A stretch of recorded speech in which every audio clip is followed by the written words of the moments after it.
Narrative of My Captivity Among the Sioux Indians by Fanny Kelly. Dedication. To the officers and soldiers of the 11th Ohio Cavalry, for their persistent and daring efforts to aid my husband in effecting my rescue, and to the officers and soldiers of the 6th Iowa Cavalry, for kindness shown me after my ransom and return to Fort Sully, this narrative is affectionately dedicated by the author. Introductory. The summer of 1864 marked a period of unusual peril to the daring pioneers seeking homes in the far West. Following upon the horrible massacres in Minnesota in 1862 and the subsequent chastisements inflicted by the expeditions under Generals Sully and Sibley in 1863, whereby the Indians were driven from the then western borders of civilization in Iowa, Minnesota, and the white settlements of Dakota, in the Missouri Valley, the great immigrant trails to Idaho and Montana became the scene of fresh outrages, and from the wild, almost inaccessible nature of the country, pursuit and punishment were impossible.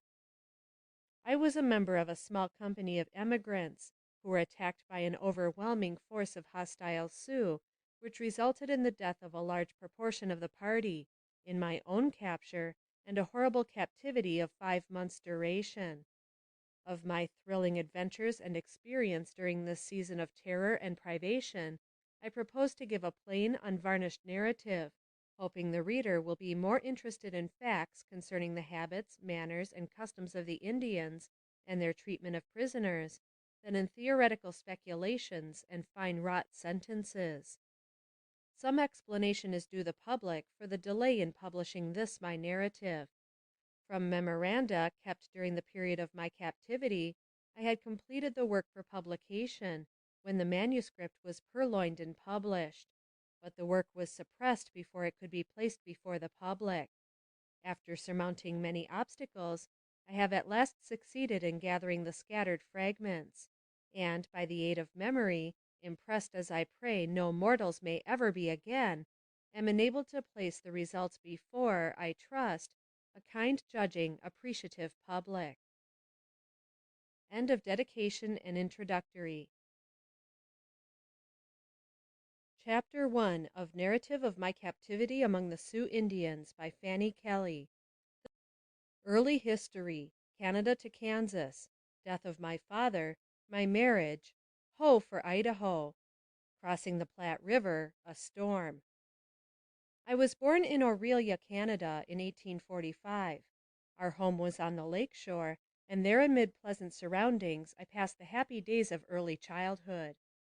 The years 1852 to 1856 witnessed, probably, the heaviest immigration the West has ever known in a corresponding length of time.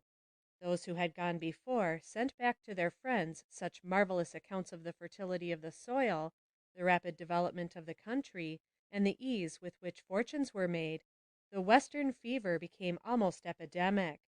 Whole towns in the old Eastern states were almost depopulated. Old substantial farmers, surrounded apparently by all the comforts that heart could wish, sacrificed the homes wherein their families had been reared for generations, and, with all their worldly possessions, turned their faces toward the setting sun. And with what high hopes! Alas, how few comparatively met their realization. In 1856, my father, James Wiggins, joined a New York colony bound for Kansas. Being favorably impressed with the country and its people, they located the town of Geneva, and my father returned for his family. Reaching the Missouri River on our way to our new home, my father was attacked with cholera and died.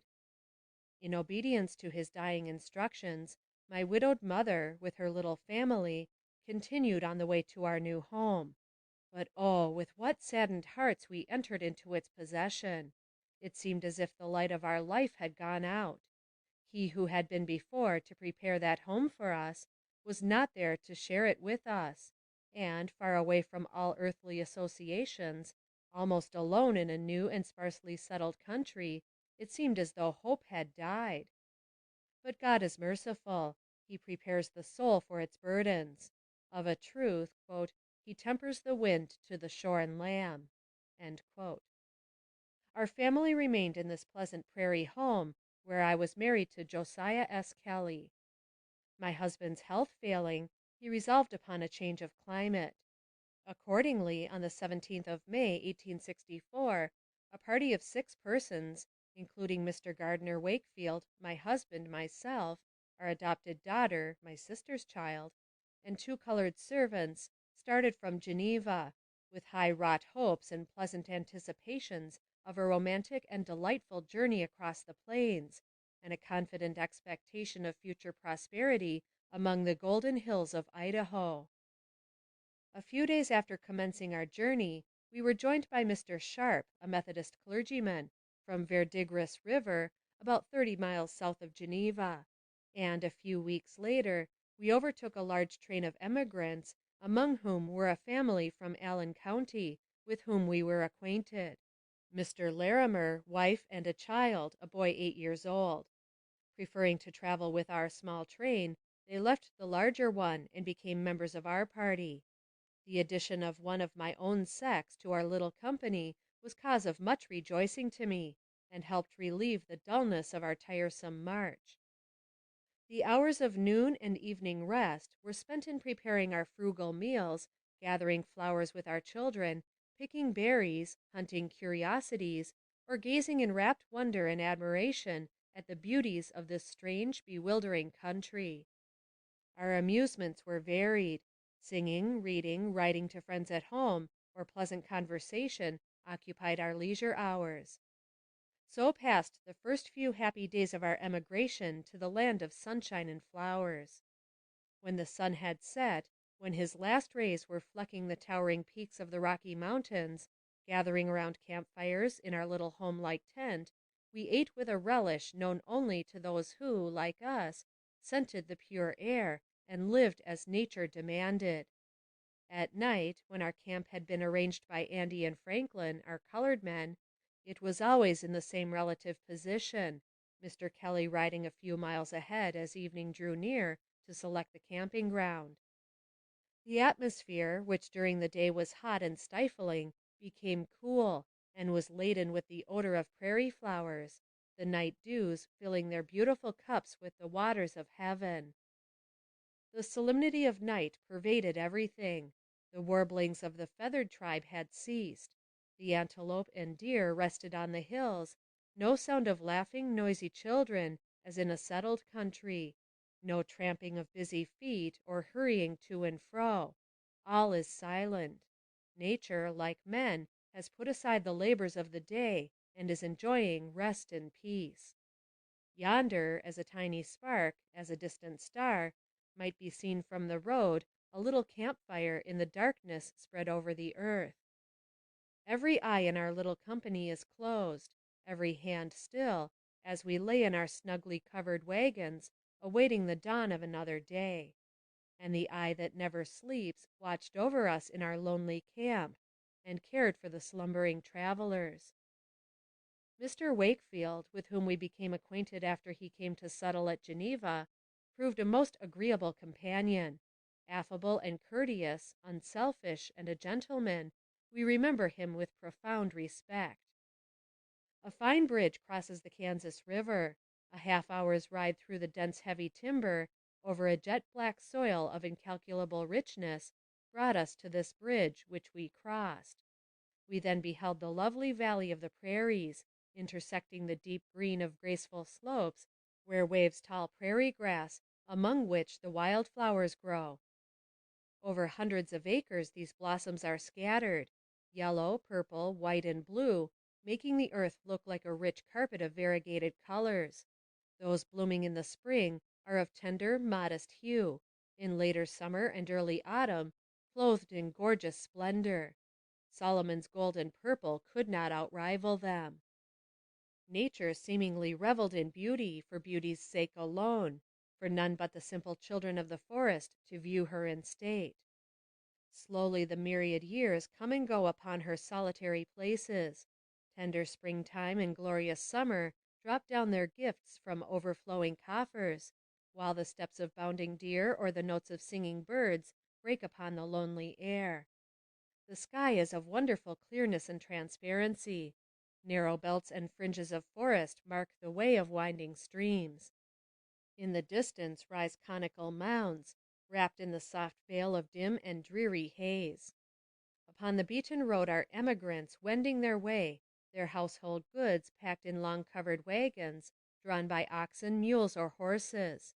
Speculators working their way to some new town with women and children. And we meet with half-breed girls, with heavy eyelashes and sunburned cheeks, jogging along on horseback. I was surprised to see so many women among the emigrants, and to see how easily they adapted themselves to the hardships experienced in a journey across the plains. As a rule, the emigrants travel without tents, sleeping in and under wagons, without removing their clothing. Cooking among the emigrants to the far west is a very primitive operation, a frying pan and perhaps a Dutch oven comprising the major part of the kitchen furniture. The scarcity of timber is a source of great inconvenience and discomfort, buffalo chips being the substitute. At some of the stations, where opportunity offered, Mr. Kelly bought wood by the pound, as I had not yet been long enough inured to plains privations to relish food cooked over a fire made with chips of that kind. We crossed the Platte River by joining 4 wagon boxes together, then loaded the boat with goods, and were rowed across by about 20 men. We were several days in crossing. Our cattle and horses swam across. The air had been heavy and oppressively hot. Now the sky began to darken suddenly, and just as we reached the opposite shore, a gleam of lightning, like a forked tongue of flame, shot out of the black clouds, blinding us by its flash, and followed by a frightful crash of thunder.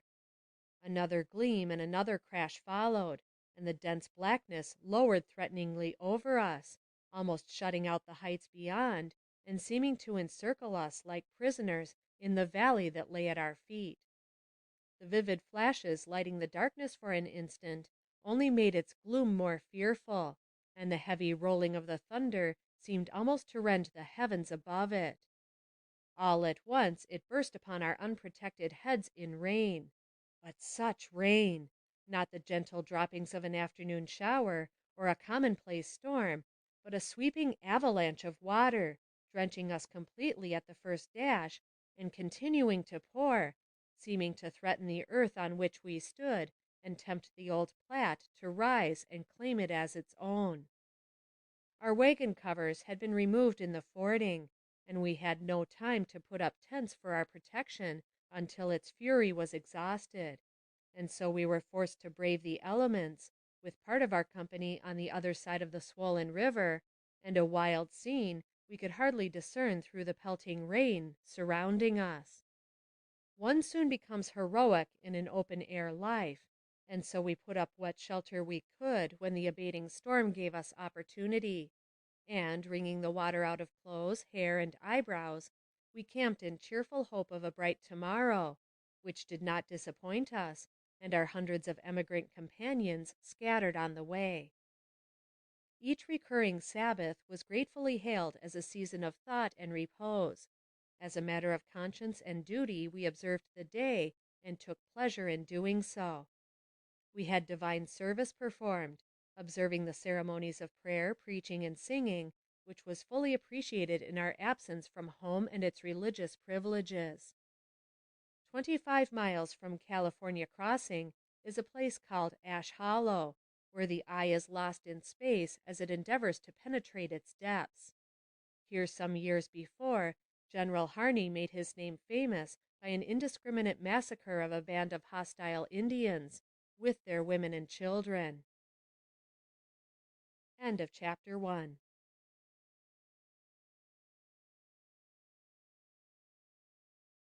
Chapter 2 of Narrative of My Captivity Among the Sioux Indians by Fanny Kelly. The Attack and the Capture. A train of wagons were coursing their westward way, with visions of the future bright as our own. Sometimes a single team might be seen traveling alone. Our party were among the many small squads emigrating to the land of promise.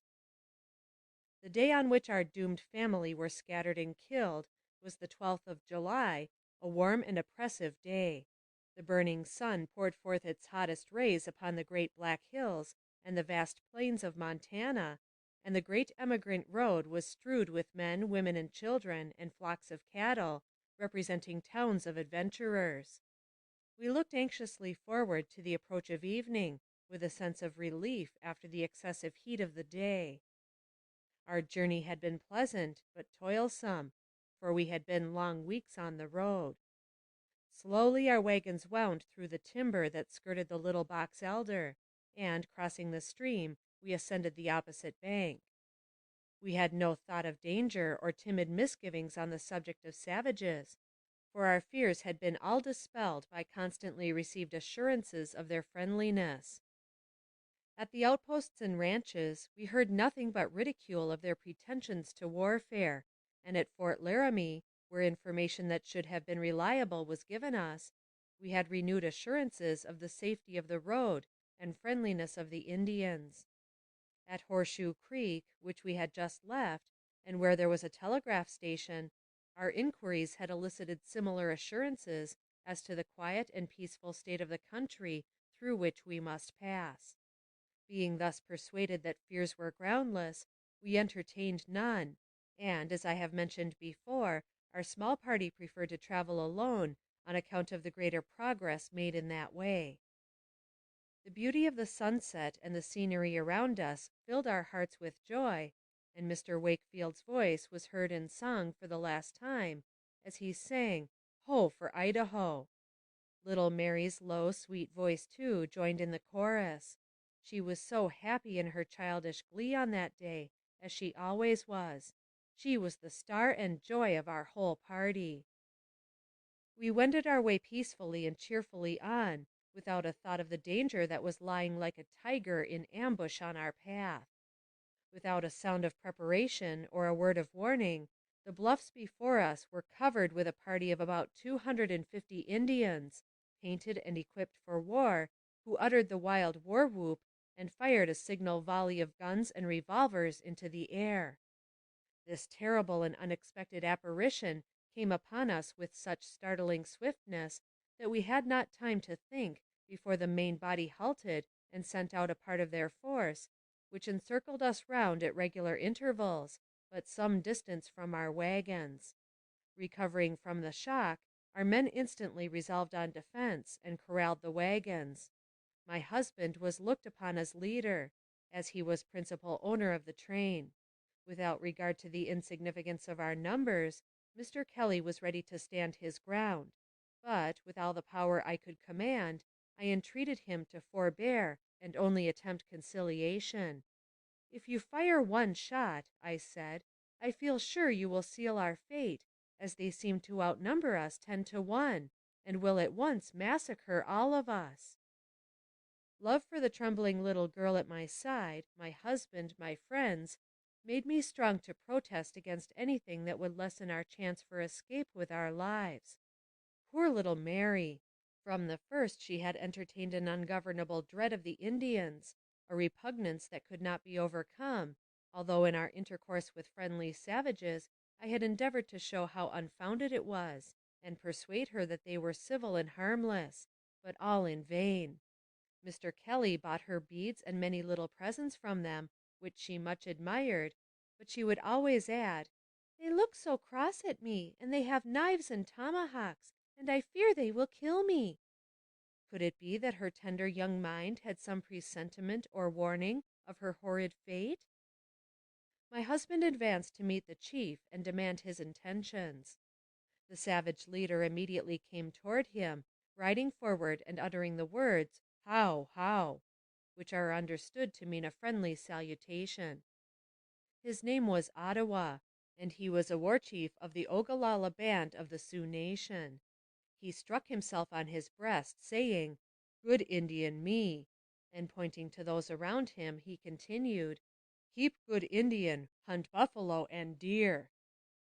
He assured us of his utmost friendship for the white people.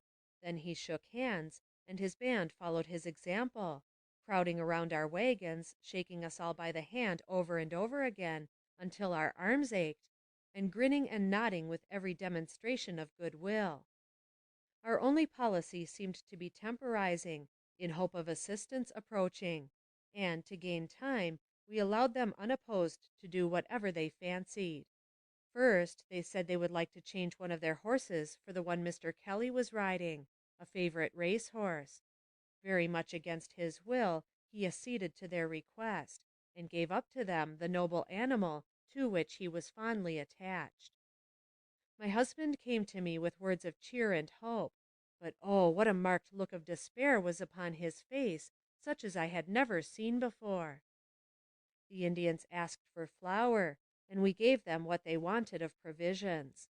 The flour they emptied upon the ground, saving only the sack. They talked to us partly by signs and partly in broken English, with which some of them were quite familiar, and as we were anxious to suit ourselves to their whims and preserve a friendly intercourse as long as possible, we allowed them to take whatever they desired, and offered them many presents besides. It was, as I have said before, extremely warm weather, but they remarked that the cold made it necessary for them to look for clothing, and begged for some of our stock, which was granted without the slightest offered objection on our part. I, in a careless-like manner, said they must give me some moccasins for some articles of clothing that I had just handed them, and very pleasantly a young Indian gave me a nice pair, richly embroidered with different colored beads. Our anxiety to conciliate them increased every moment, for the hope of help arriving from some quarter grew stronger as they dallied, and alas, it was our only one. They grew bolder and more insolent in their advances. One of them laid hold of my husband's gun, but being repulsed, desisted.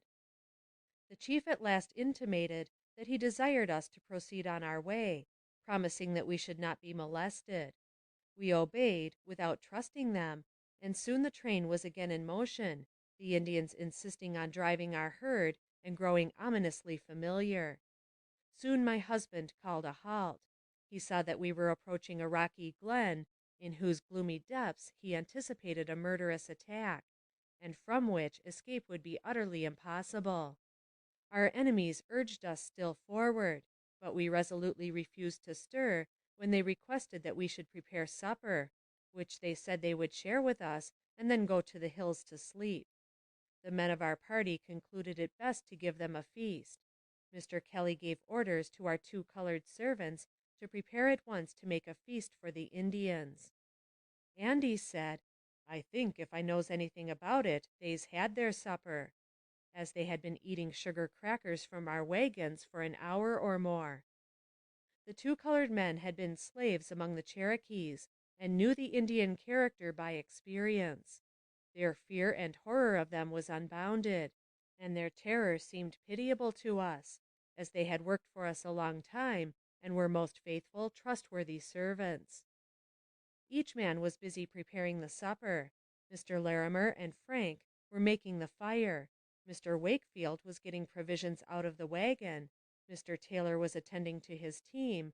Mr. Kelly and Andy were out some distance gathering wood. Mr. Sharp was distributing sugar among the Indians. Supper that they asked for was in rapid progress of preparation, when suddenly our terrible enemies threw off their masks and displayed their truly demoniac natures. There was a simultaneous discharge of arms, and when the cloud of smoke cleared away, I could see the retreating form of Mr. Larimer and the slow motion of poor Mr. Wakefield, for he was mortally wounded. Mr. Kelly and Andy made a miraculous escape with their lives. Mr. Sharp was killed within a few feet of me. Mr. Taylor, I can never forget his face as I saw him shot through the forehead with a rifle ball. He looked at me as he fell backward to the ground, a corpse. I was the last object that met his dying gaze. Our poor faithful Frank fell at my feet, pierced by many arrows. I recall the scene with a sickening horror. I could not see my husband anywhere, and did not know his fate, but feared and trembled. With a glance at my surroundings, my senses seemed gone for a time, but I could only live and endure. I had but little time for thought, for the Indians quickly sprang into our wagons, tearing off covers, breaking, crushing, smashing all hindrances to plunder, breaking open locks, trunks, and boxes, and distributing or destroying our goods with great rapidity, using their tomahawks to pry open boxes, which they split up in savage recklessness. Oh, what horrible sights met my view! Pen is powerless to portray the scenes occurring around me. They filled the air with the fearful war whoops and hideous shouts. I endeavored to keep my fears quiet as possible, knowing that an indiscreet act on my part might result in jeopardizing our lives, though I felt certain that we two helpless women would share death by their hands. But with as much of an air of indifference as I could command, I kept still, hoping to prolong our lives, even if but a few moments. I was not allowed this quiet but a moment, when two of the most savage-looking of the party rushed up to my wagon, with tomahawks drawn in their right hands, and with their left hand seized me by both hands and pulled me violently to the ground, injuring my limbs very severely, almost breaking them, from the effects of which I afterwards suffered a great deal. I turned to my little Mary, who with outstretched hands was standing in the wagon, took her in my arms, and helped her to the ground. I then turned to the chief, put my hand upon his arm, and implored his protection for my fellow prisoner and our children. At first he gave me no hope, but seemed utterly indifferent to my prayers. Partly in words and partly by signs, he ordered me to remain quiet, placing his hand on his revolver that hung in a belt at his side as an argument to enforce obedience. A short distance in the rear of our train, a wagon was in sight. The chief immediately dispatched a detachment of his band to capture or to cut it off from us, and I saw them ride furiously off in pursuit of the small party, which consisted only of one family and a man who rode in advance of the single wagon. The horseman was almost instantly surrounded and killed by a volley of arrows. The husband of the family quickly turned his team around and started them at full speed, gave the whip and lines to his wife, who held close in her arms their youngest child. He then went to the back end of his wagon and threw out boxes, trunks, everything that he possessed. His wife, meantime, gave all her mind and strength to urging the horses forward on their flight from death. The Indians had by this time come very near, so that they riddled the wagon cover with bullets and arrows, one passing through the sleeve of the child's dress in its mother's arms, but doing it no personal injury. The terrified man kept the Indians at bay with his revolver, and finally they left him and rode furiously back to the scene of the murder of our train. End of chapter 2.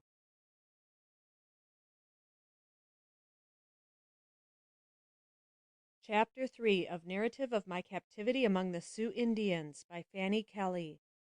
My husband's escape, burial of the dead, arrival of the survivors at Deer Creek, an ill-timed ball. When the Indians fired their fatal volley into the midst of our little company, while yet they were preparing to entertain them with a hospitable supper, my husband was some distance from the scene of horror, but, startled by the unexpected report, he hurriedly glanced around, saw the pale, terror-stricken faces of his wife and child, and the fall of Reverend Mr. Sharp from the wagon, while in the act of reaching for sugar and other articles of food with which to conciliate our savage guests. The hopelessness of the situation struck a chill to his heart. Having laid down his gun to assist in the preparation of the feast, the utter futility of contending single-handed against such a host of infuriated demons was too apparent. His only hope, and that a slight one indeed, was that the Indians might spare the lives of his wife and child to obtain a ransom. In this hope he resolved upon efforts for the preservation of his own life, that he might afterward put forth efforts for our rescue, either by pursuit and strategy or by purchase. He was shot at, and the barbed arrows whizzed past him, some passing through his clothing. He saw Mr. Wakefield fall, and knew that he was wounded, if not killed. Mr. Larimer passed him in his flight for life toward some neighboring timber. Mr. Kelly then ran for some tall grass and sagebrush, where he concealed himself, favored by the fast approaching darkness.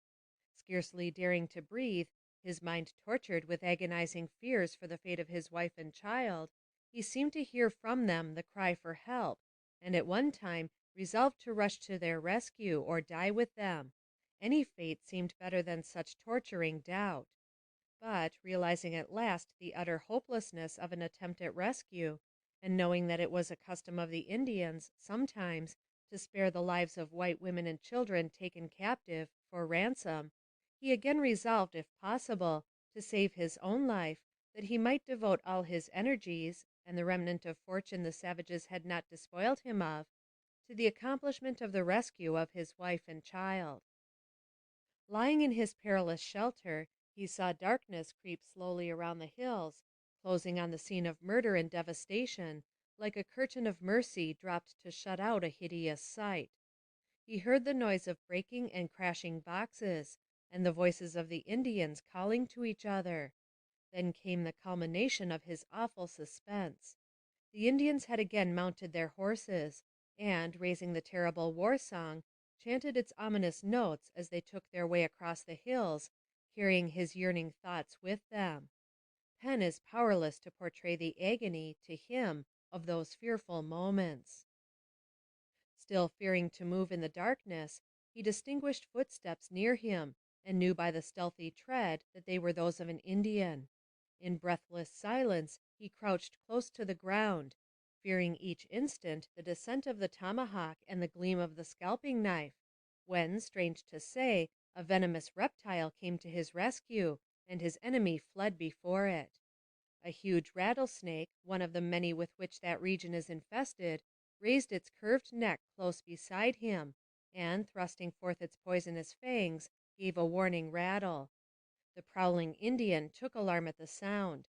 Other snakes, roused for the safety of their young in the dens around, repeated it, and the savage, knowing it would be death to venture further, retreated, leaving my husband in safety where he had taken refuge. For, although he must have lain close to the noisome reptile, he received no hurt, and the greater horror of his human foe rendered him almost indifferent to the dangers of his surroundings. Cautiously he crawled out of the weeds and grass, and, rising to his feet unharmed, started swiftly in an eastward direction. He had to go far out in the hills to avoid the savages, and after traveling many miles around, he at last reached the large train, with which the small party I had seen pursued had previously taken refuge. They were already consolidating with other trains for defense, and would not venture to join Mr. Kelly, although he earnestly implored assistance to go out in aid of his friends and family, if any of them should be left alive. The colored man, Andy, soon after joined them. He came in running and in great excitement, and was about to report all the company killed when he joyfully discovered Mr. Kelly. Great consternation and alarm had spread with the tidings of the massacre, and fears for personal safety prevented anyone from joining my unhappy husband in efforts to rescue his wife and child or succor his missing companions. The train did not move forward until reinforced by many others along the road, and even then every precaution was taken to secure safety and prevent a surprise. Women in many instances drove the teams to prevent their husbands or fathers being taken at a disadvantage. Weapons were in every man's hands, and vigilant eyes were fixed on every bluff or gorge, anticipating attack.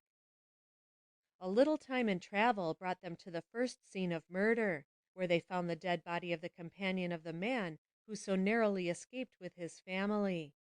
They placed the body in a wagon and proceeded to the dreaded spot where the slaughter of our party had occurred. The wagons still were standing, and feathers, flour, the remnants of much that was but half destroyed, lay scattered on the ground. Mr. Kelly, with faltering steps, supported by the strong arm of Andy, was among the first to search the spot. His intense distress for the unknown fate of his family urged him on, although he dreaded to think of what the bloody spot might disclose to him. The dead bodies of Mr. Sharp, Mr. Taylor, and our colored servant Franklin were discovered lying where they had fallen. Poor Frank had been shot by an arrow that pierced both his legs, pinning them together, in which condition he had been murdered by the ruthless wretches by having his skull broken. Both Mr. Sharp and Mr. Taylor left large families at home to mourn their loss. Mr. Larimer came up with an arrow wound in one of his limbs. He had passed the night in trying to elude his savage pursuers, and was very tired and exhausted, and very much distressed about his wife and son, a robust little fellow of 8 or 9 years. But Mr. Wakefield was nowhere to be seen. After searching the brushwood for some time, and a quarter of a mile distant from the scene of attack, they discovered him still alive, but pierced by 3 arrows that he had vainly endeavored to extract, succeeding only in withdrawing the shafts, but leaving the steel points still deeply embedded in his flesh. Mr. Kelly took him and cared for him with all the skill and kindness possible. No brothers could have been more tenderly attached to each other than they. He then procured as comfortable a conveyance as he could for them, and picked up a few relics from our demolished train. Among them was a daily journal of our trip, from the time we were married until the hour that the Indians came upon us. This he prized, as he said, more than he did his life. The next thing that was necessary to do, after the wounded were cared for, was to bury the dead, and a wide grave was dug, and the 4 bodies solemnly consigned, uncoffined, to the earth. A buffalo robe was placed above them, and then the earth was piled on their unconscious breasts. At that time the question of color had occasioned much dissension, and controversy ran high as to the propriety of allowing the colored people the privilege of sitting beside their white brethren. Poor Franklin had shared death with our companions, and was not deemed unworthy to share the common grave of his fellow victims. They lie together in the valley of Little Box Elder, where, with saddened hearts, our friends left them, thinking of the high hopes and fearless energy with which they had started on their journey, each feeling secure in the success that awaited them, and never, for a moment, dreaming of the grave in the wilderness that was to close over them and their earthly hopes. They were buried on the desolate plain, 1,000 miles away from their loved ones and children, who bemoan their sad, untimely fate. Mr. Kelly found part of his herd of cattle grazing nearby. Mr. Sharp's were still tied to the stake where he had carefully secured them. The Indians had taken our horses, but left the cattle, as they do when they are on the warpath, or unless they need meat for present use. They shot some of them, however, and left them to decay upon the plain. Many arrows were scattered upon the ground, their peculiar marks showing that their owners had all belonged to one tribe, though of different bands. They were similar in form and finish. Their shafts were round and 3 feet long, grooved on their sides, that the blood of the victim might not be impeded in its outward flow. Each had 3 strips of feathers attached to its top, about 7 inches in length, and on the other end a steel point, fastened lightly, so as to be easily detached in the flesh it penetrates. The depth of the wound depends on the distance of the aim, but they sometimes pass quite through the body, though usually their force is exhausted in entering a few inches beyond the point. The wounded being made as comfortable as circumstances would allow, the train left the spot in the evening, and moved forward to an encampment a mile distant from the sad place where the journey of our lost companions had ended forever, whose visions of the golden land must be a higher and brighter one than earthly eyes can claim. Early next day the travelers arrived at Deer Creek Fort, where Mr. Kelly found medical aid for the wounded, and procured a tent to shelter them, and devoted himself to alleviating their sufferings, and, with the assistance of the kind people of the fort, succeeded in arranging them in tolerable comfort. Captain Reinhardt was commanding officer at Deer Creek, and ordered the property of the deceased to be delivered over to him, which Mr. Kelly did. The story of the attack and massacre had traveled faster than the sufferers from its barbarity. The garrison had learned it before the train arrived, through some soldiers returning from Fort Laramie, where they had been to receive money from the paymaster, who had heard an account of the attack on the road, and had a passing glimpse of the terrible field of slaughter. The evening that the large train arrived at the fort, the officers gave a ball, and the emigrant women were invited, from the trains camped in the vicinity, to join in these inappropriately timed festivities. The mother of the child who had so narrowly escaped death, having lost her own wardrobe in her efforts to escape the pursuit of the Indians, borrowed a dress from a lady who resided at the fort, and attended the entertainment, dancing and joining in the gaieties, when the burial of their companion and our poor men had just been completed, and the heavy cloud of our calamity had so lately shrouded them in gloom. Such are the effects of isolation from social and civil influence, and contact with danger, and familiarity with terror and death. People grow reckless, and often lose the gentle sympathies that alleviate suffering from infrequent intercourse with it in its worst forms. End of chapter 3.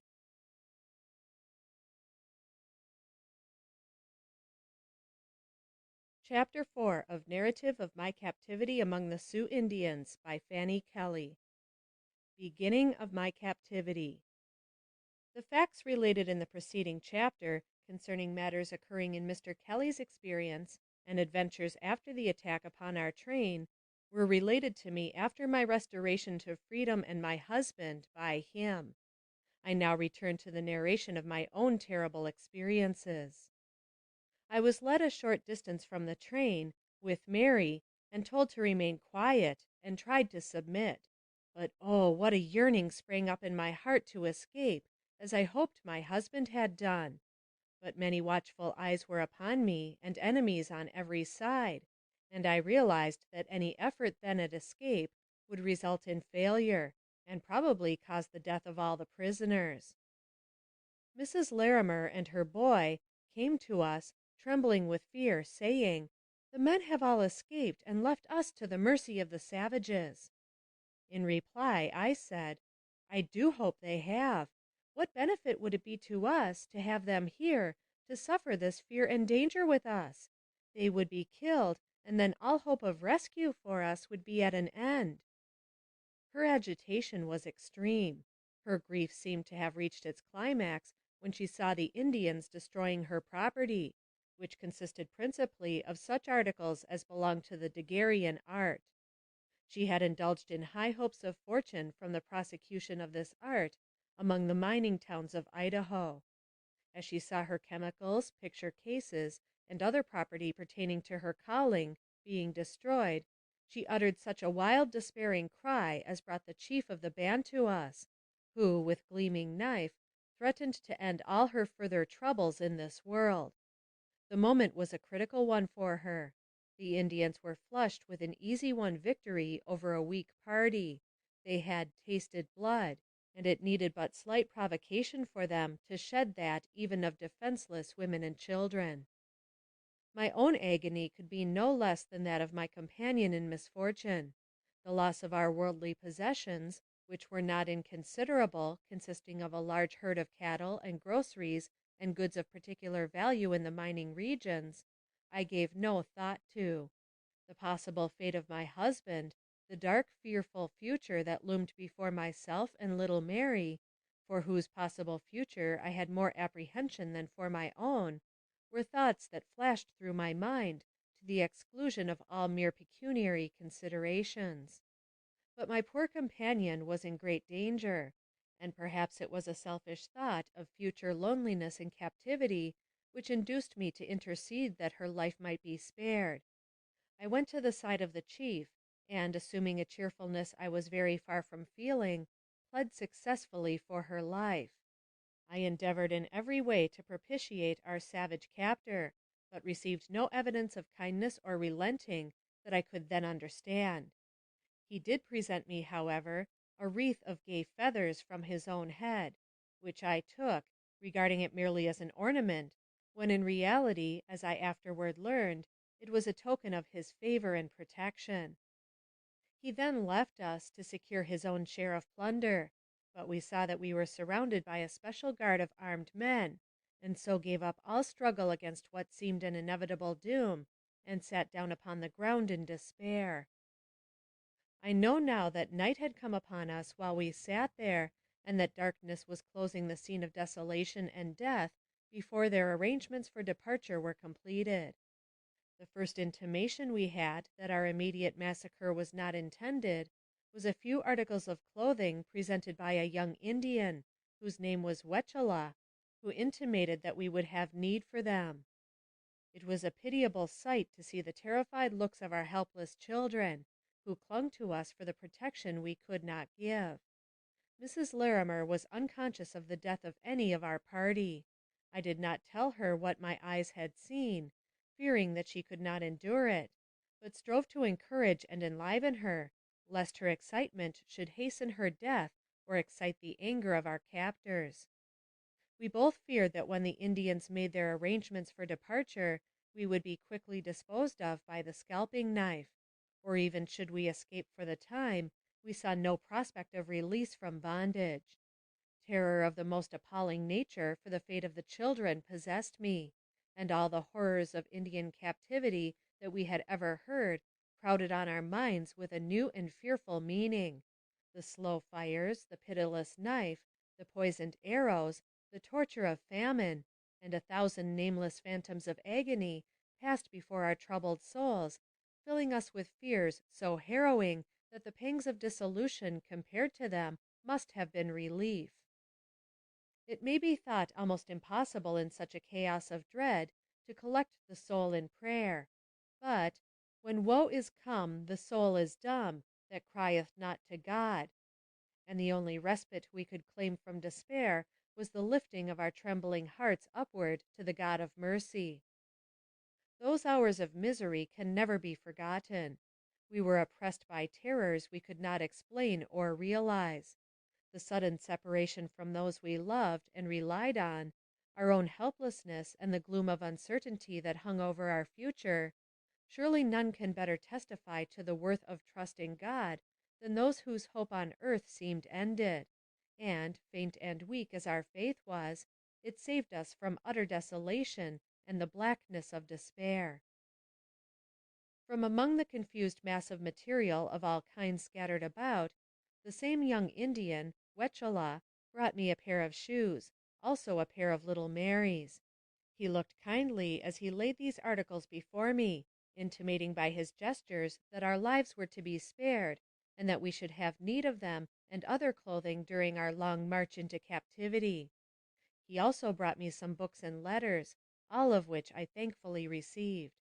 I readily conceived a plan to make good use of them, and secreted as many as I could about my clothing. I said to Mrs. Larimer, "If I can retain these papers and letters, and we are forced to travel with the Indians into their unknown country, I shall drop them at intervals along the way we are taken, as a guide, and trust in God that our friends may find and follow them to our rescue, or if an opportunity of escape offer, we will seize it, and by their help retrace our steps." The property that the Indians could not carry with them they gathered into a pile and lighted. The light of the flames showed us the forms of our captors busily loading their horses and ours with plunder, and preparing to depart.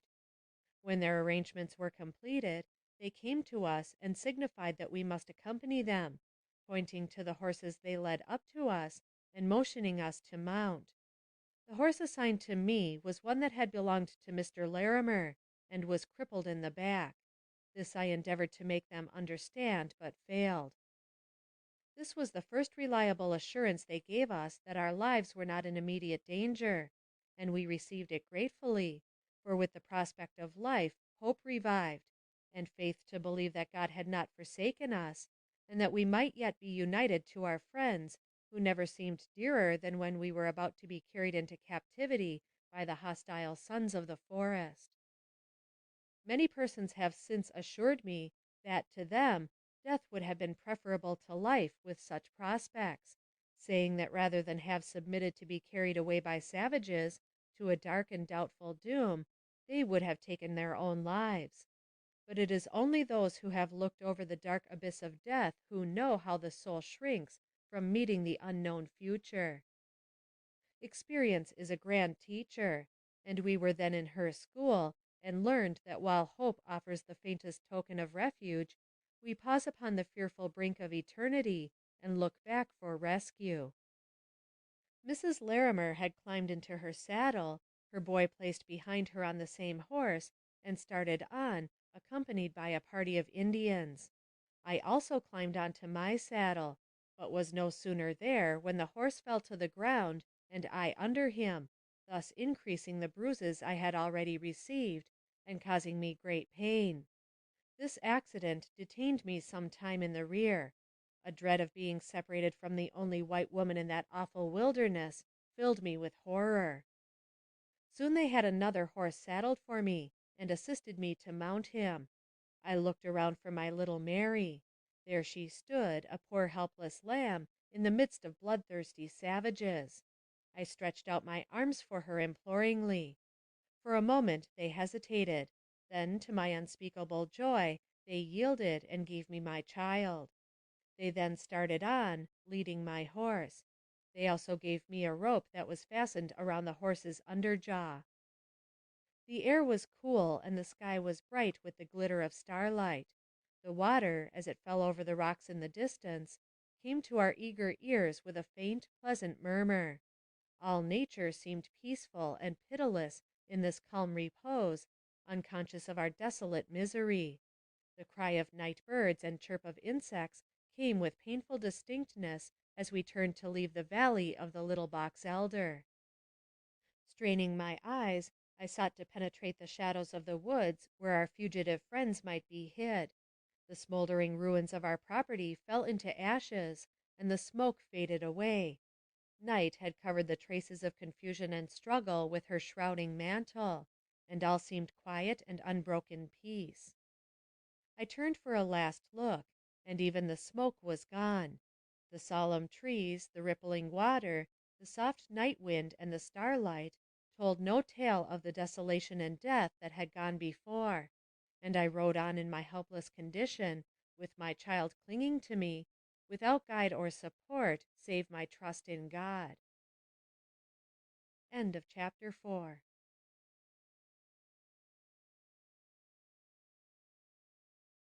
Chapter 5 of Narrative of My Captivity Among the Sioux Indians by Fanny Kelly. Plan for little Mary's escape. Tortures of uncertainty. Unsuccessful attempt to escape. The Indians left the scene of their cruel rapacity, traveling northward, chanting their monotonous war song. After a ride of 2 miles through tall weeds and bushes, we left the bottomlands and ascended some bluffs, and soon after came to a creek which was easily forded, and where the Indians quenched their thirst. The hills beyond began to be more difficult to ascend, and the gorges seemed fearfully deep as we looked into the black shadows unrelieved by the feeble light of the stars. In the darkness of our ride, I conceived a plan for the escape of little Mary. I whispered in her childish ear, "Mary, we are only a few miles from our camp, and the stream we have crossed you can easily wade through. I have dropped letters on the way, you know, to guide our friends in the direction we have taken. They will guide you back again, and it may be your only chance of escape from destruction. Drop gently down and lie on the ground for a little while to avoid being seen. Then retrace your steps, and may God in mercy go with you. If I can, I will follow you." The child, whose judgment was remarkable for her age, readily acceded to this plan. Her eye brightened, and her young heart throbbed as she thought of its success. Watching the opportunity, I dropped her gently, carefully, and unobserved to the ground, and she lay there while the Indians pursued their way, unconscious of their loss. To portray my feelings upon this separation would be impossible. The agony I suffered was indescribable. I was firmly convinced that my course was wise, that I had given her the only chance of escape within my power, yet the terrible uncertainty of what her fate might be in the way before her was almost unbearable. I continued to think of it so deeply that at last I grew desperate, and resolved to follow her at every risk. Accordingly, watching an opportunity, I too slipped to the ground under the friendly cover of night, and the horse went on without its rider. My plan was not successful. My flight was soon discovered, and the Indian wheeled around and rode back in my pursuit. Crouching in the undergrowth, I might have escaped in the darkness, were it not for their cunning.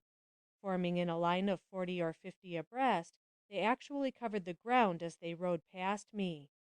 The horses themselves were thus led to betray me, for, being frightened at my crouching form, they stopped and reared, thus informing them of my hiding place.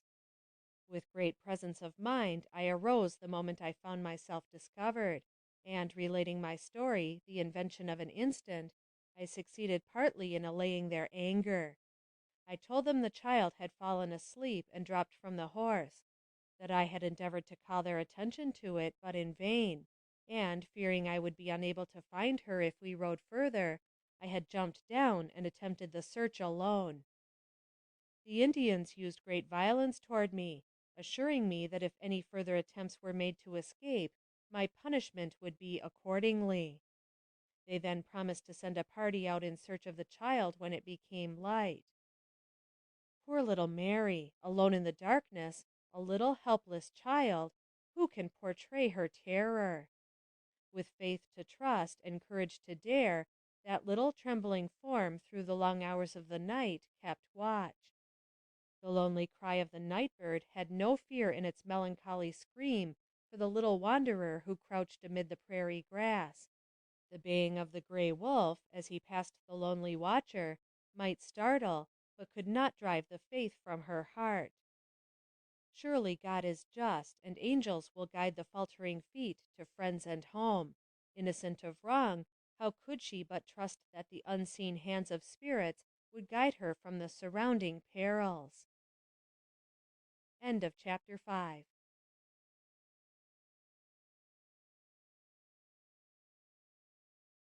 Chapter 6 of Narrative of My Captivity Among the Sioux Indians by Fanny Kelly. Continuation of our march into the wilderness. Suffering from thirst and weariness. Disappearance of my fellow prisoner. Loss of the old chief's pipe and its consequences to me. A scene of terror. To take up the thread of my own narrative again, and the continuation of my journey with the savages, after the never-to-be-forgotten night when I parted from little Mary and the attempt to save myself, will be to entertain my reader with a sight of the dangerous and precipitous paths among the great bluffs which we had been approaching, and the dizzy, fearful heights leading over the dark abyss, or the gloomy, terrible gorge, where only an Indian dares to venture. The blackness of night and the dread of our savage companions added terror to this perilous ride. As we passed the little creek before we plunged into these rocky fastnesses, we had left some scattered woods along its banks. I remember looking longingly at the dim shelter of those friendly trees, and being possessed by an almost uncontrollable desire to leap from the horse and dare my fate in endeavoring to reach their protecting shade. But the Indians' rifles behind me, and my dread of instant death, restrained me. And now my attention was attracted by the wild and terrible scenery around us, through which our fearful captors rode at ease, although it seemed impossible for man or beast to retain a footing over such craggy peaks and through such rugged ravines. The cool air and the sound of rippling water warned us of our nearness to a river, and soon the savages turned their horses down a deep declivity that, like a mighty wall, closed in the great bed of the North Platte. I saw that the river was rapid and deep, but we crossed the sands, plunged in, and braved the current. From the child to my husband was an easy transition. Indeed, when I thought of one, the other was present in my mind, and to mark the path of our retreat with the letters and papers I dropped on our way seemed the only hope I had of his being able to come to my rescue. As the horses plunged into the swelling river, I secretly dropped another letter, that, I prayed, might be a clue to the labyrinth through which we were being led, for I could see by all the Indians' precautions that to mislead any who should have the temerity to attempt our recovery was the design of their movements. They had taken paths inaccessible to white men, and made their crossing at a point where it would be impossible for trains to pass, so that they might avoid meeting emigrants. Having reached the opposite bank, they separated into squads and started in every direction except southward, so as to mislead or confuse pursuers by the various trails. The band that surrounded and directed us kept to the northward a little by west. I tried to keep the points of compass clearly, because it seemed part of the hope that sustained me. Mr. Kelly had said that our position on the Little Box Elder was about 12 miles from Deer Creek Station, which lay to the northwest of us. Marking our present course, I tried, by calculating the distance, to keep that position in my mind, for toward it my yearning desire for help and relief turned. After crossing the river and issuing from the bluffs, we came to a bright, cool stream of water in a lovely valley which ran through its bosom, spreading a delicious freshness all around. Brilliant flowers opened their gorgeous cups to the coming sunshine, and delicate blossoms hid themselves among the rich shrubbery and at the mossy roots of grand old trees. The awakening birds soared upward with loud and joyful melodies, and nature rejoiced at approaching day. The beauty and loveliness of the scene mocked my sleepless eyes, and despair tugged at my heartstrings. Still, I made superhuman efforts to appear cheerful, for my only refuge was in being submissive and practicing conciliation. My fear of them was too powerful to allow me to give way to emotion for one moment. There were sentinels stationed at different places to give the alarm, in case of anyone approaching to rescue, and I afterward learned that in such a case I would have been instantly murdered.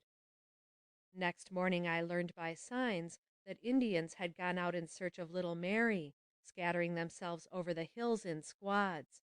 Those remaining were constantly overlooking their plunder and unrolling bundles taken from our wagons. They indulged their admiration for their spoils in loud conversation. The Indians seemed to select, with a clear knowledge of natural beauty, such localities as seemed best fitted to suggest refreshment and repose. The scenery through which we had passed was wildly grand. It now became serenely beautiful, and to a lover of nature, with a mind free from fear and anxiety, the whole picture would have been a dream of delight. The night of my capture, I was ordered to lie down on the ground near a wounded Indian. A circle of them guarded me, and 3 fierce warriors sat near me with drawn tomahawks. Reader, imagine my feelings after the terrible scenes of the day previous.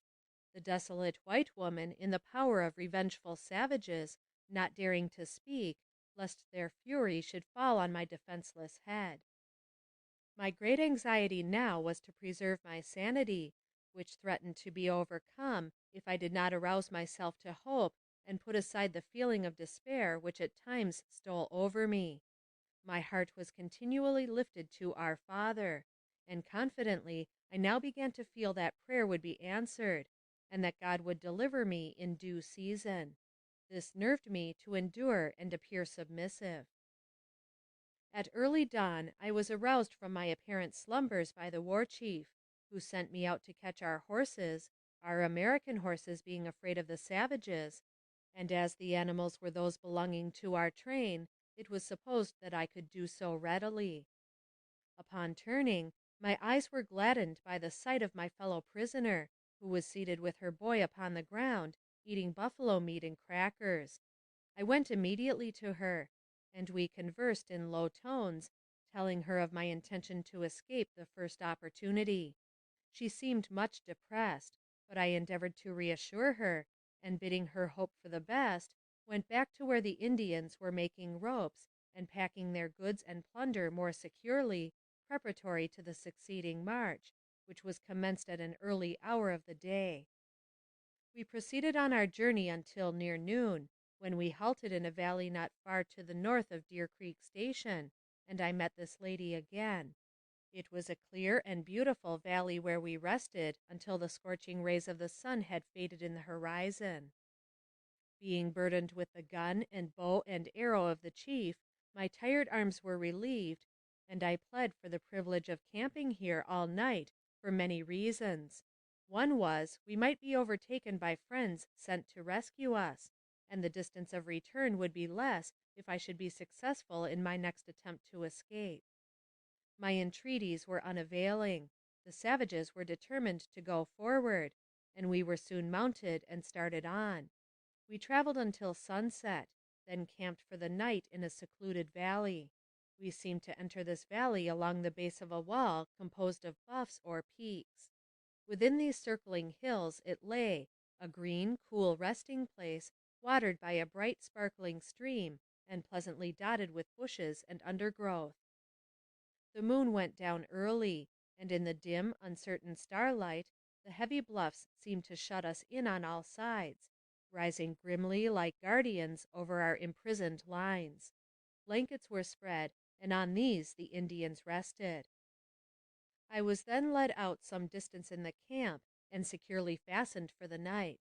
But before this, I remarked to my fellow prisoner my determination to escape that night, if my life were the forfeit, as in every wind I fancied I could hear the voice of little Mary calling me. She entreated me not to leave her, but promising help to her should I be fortunate enough to get free, I sadly bade her good night and went to my allotted place. In the morning, when permitted to rise, I learned that she had disappeared. A terrible sense of isolation closed around me. No one can realize the sensation without in some measure experiencing it. I was desolate before, but now that I knew myself separated from my only white companion, the feeling increased tenfold, and seemed to weigh me down with its awful gloomy horror. In the heart of the wilderness, surrounded by creatures with whom no chord of sympathy was entertained, far from home, friends, and the interests of civilized life, the attractions of society, and, above all, separated from husband and loved ones, there seemed but one glimpse of light in all the darkness of despair left, and that was flight.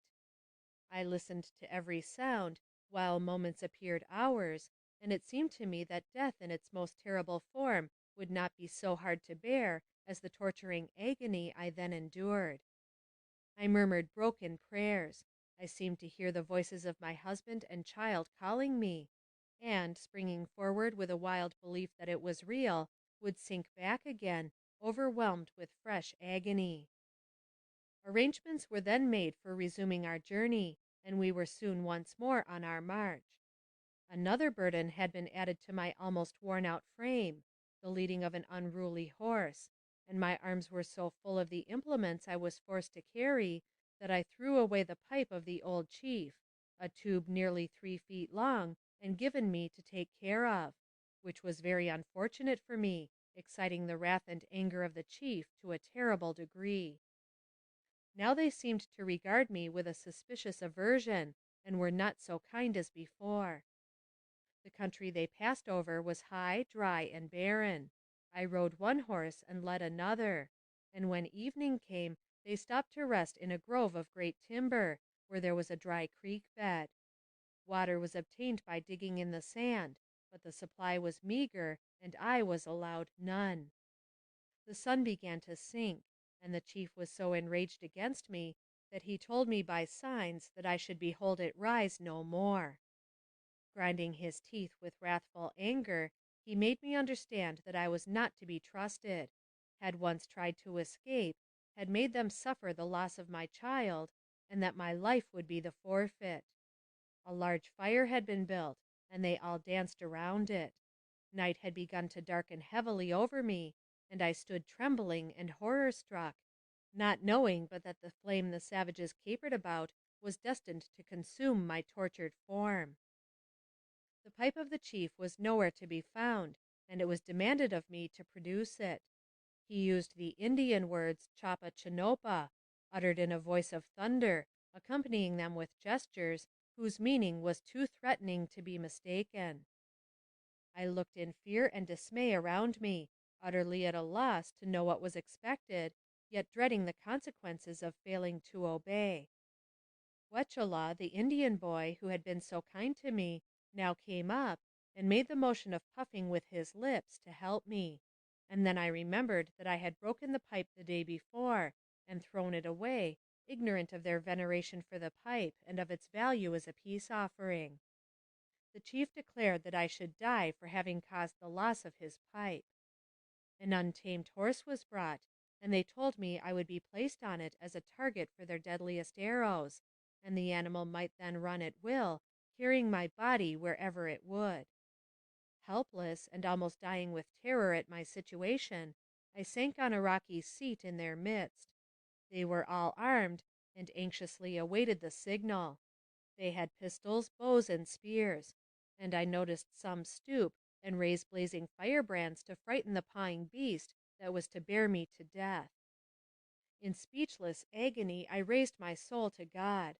Soon it would stand before his throne, and with all the pleading passion of my sinking soul, I prayed for pardon and favor in his precious blood, who had suffered for my sins and risen on high for my justification. In an instant a lifeline of thought condensed itself into my mind, and I could see my old home and hear my mother's voice, and the contrast between the love I had been so ruthlessly torn from and the hundreds of savage faces gleaming with ferocity and excitement around me seemed like the lights and shadows of some weird picture. But I was to die, and I desired, with all the strength of my soul, to grasp the promises of God's mercy and free my parting spirit from all revengeful, earthly thoughts. In what I almost felt my final breath, I prayed for my own salvation and the forgiveness of my enemies, and remembering a purse of money which was in my pocket, knowing that it would decay with my body in the wilderness, I drew it out, and with suffused eyes divided it among them, though my hands were growing powerless and my sight failing. $120 in notes I gave them, telling them its value as I did so, when, to my astonishment, a change came over their faces. They laid their weapons on the ground, seemingly pleased and anxious to understand, requesting me to explain the worth of each note clearly by holding up my fingers.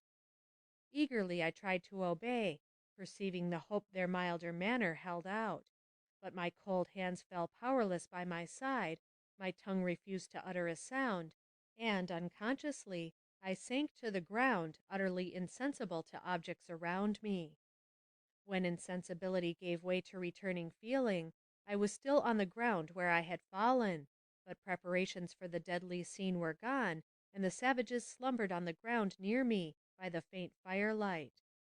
Crawling into a sitting posture, I surveyed the camp, and saw hundreds of sleeping forms lying in groups around, with watches set in their places, and no opportunity to escape, even if strength permitted. Weak and trembling, I sat down, and lay silent until daybreak, when the camp was again put in motion, and at their bidding I mounted one horse and led another, as I had done on the day previous. This was no easy task, for the pack horse, which had not been broken, would frequently pull back so violently as to bring me to the ground, at which the chief would become fearfully angry, threatening to kill me at once. Practicing great caution and using strong effort, I would strive to remain in the saddle to avoid the cuffs and blows received.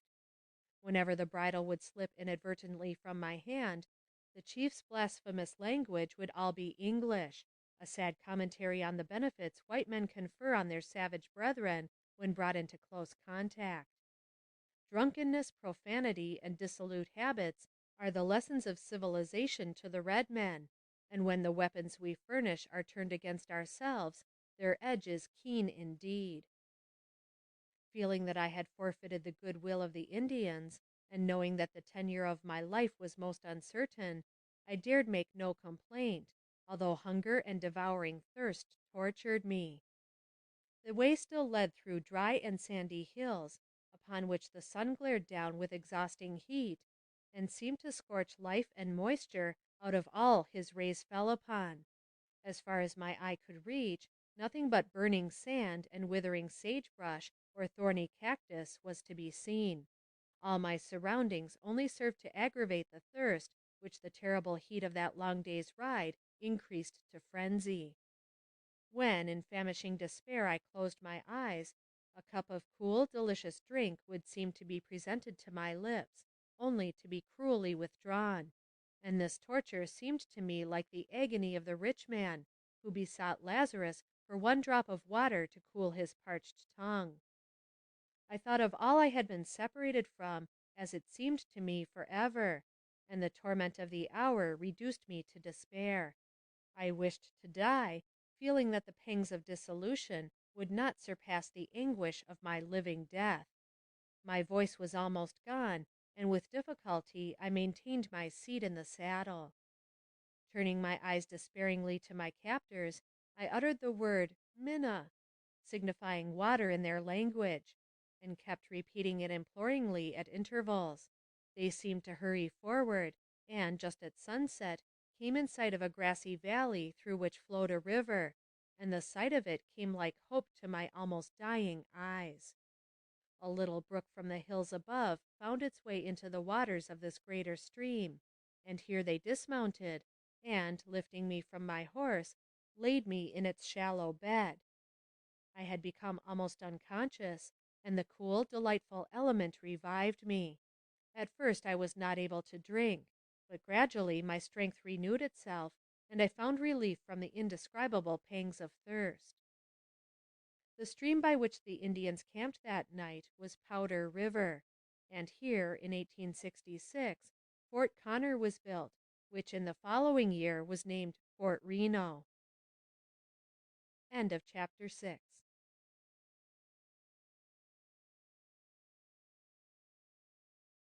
Chapter 7 of Narrative of My Captivity Among the Sioux Indians by Fanny Kelly. This Powder River, another attempt to escape, detection and despair, a quarrel, my life saved by Jumping Bear. The name given to Powder River by the Indians is Chahali-Wakapola. It crosses the country east of the Bighorn Mountains, and from its banks can be seen the snow-capped Cloud Peak rising grandly from its surrounding hills. Between these ranges that culminate in the queenly, shining crowned height that takes its name from the clouds it seems to pierce, are fertile valleys in which game abounds, and delicious wild fruits in great variety, some of which cannot be surpassed by cultivated orchard products in the richness and flavor they possess, although they ripen in the neighborhood of everlasting snow. In these valleys the country seems to roll in gentle slopes, presenting to the eye many elements of loveliness and future value. Powder River, which is a muddy stream, comes from the southern side of the Bighorn Mountains and takes a southern course, and therefore is not a part of the bright channel that combines to feed the Missouri River from the Bighorn Range. This range of the Rocky Mountains possesses two distinct marked features. First, there is a central or backbone range, which culminates in perpetual snow, where Cloud Peak grandly rises as the chief of all its proud summits. Falling off gradually toward the southern valley, there are similar ranges of the Wind River Mountains beyond. Between these ranges, and varying in breadth from 12 to 25 miles, are fine hunting grounds, abounding in noble orchards of wild fruit of various kinds, and grapes, as well as game of the choicest kind for the huntsman. Notwithstanding its vicinity to snow, there are gentle slopes which present features of peculiar loveliness. Several miles northwest, and following the sweep of the higher northern range, and 6 to 8 miles outside of its general base, a new country opens. Sagebrush and cactus, for which nearly 200 miles have so largely monopolized the soil, rapidly disappear. The change, though sudden, is very beautiful. One narrow divide only is crossed, and the transition about one day's ride from the above-named river. The limpid, transparent, and noisy waters of Deer Fork are reached, and the horses have difficulty in breasting the swift current. The river is so clear that every pebble and fish is seen distinctly on the bottom, and the water so cool that ice in midsummer is no object of desire.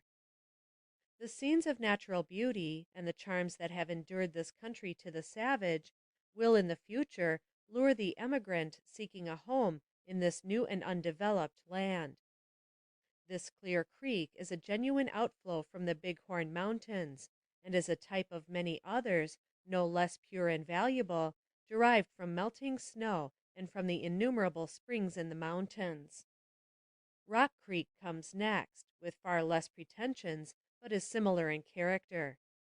A day's ride to the northward brings the traveler to Crazy Woman's Fork. This ever-flowing stream receives its yellow hue from the Powder River waters, of which it is a branch.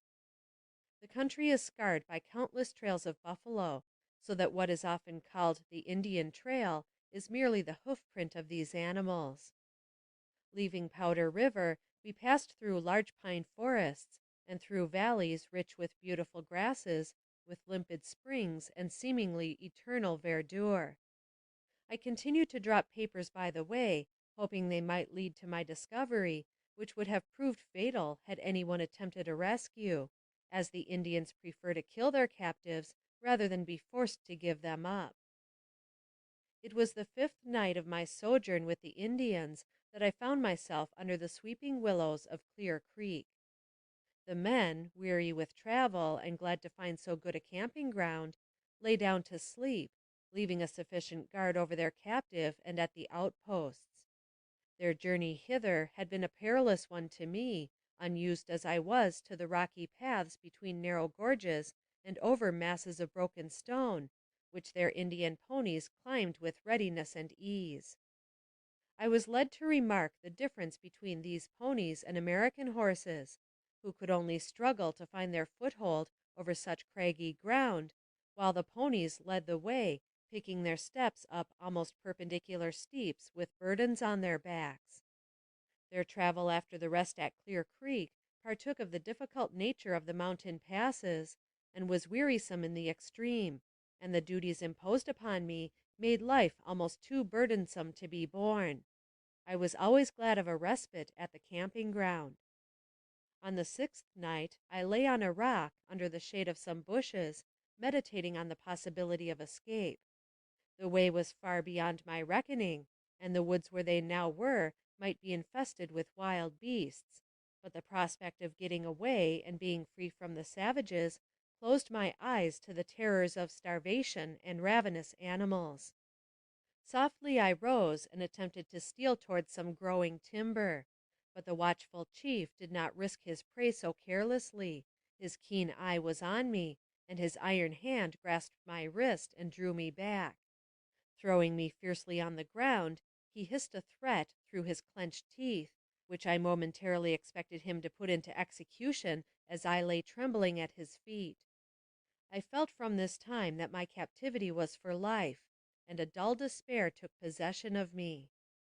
Sleep, that balm for happier souls, brought only horrid dreams, in which a dreadful future pictured itself, and then the voices of my husband and child seemed calling me to their side, alas, in vain, for when I woke it was to find myself in the grass of the savage camping ground, watched over by the relentless guard, and shut out from hope of home or civilized life. My feet were covered with a pair of good shoes, and my chief's brother-in-law gave me a pair of stockings from his stores, which I gladly accepted, never for a moment suspecting that, in doing thus, I was outraging a custom of the people among whom I was. The chief saw the gift and made no remark at the time, but soon after he shot one of his brother-in-law's horses, which he objected to in a decided manner, and a quarrel ensued.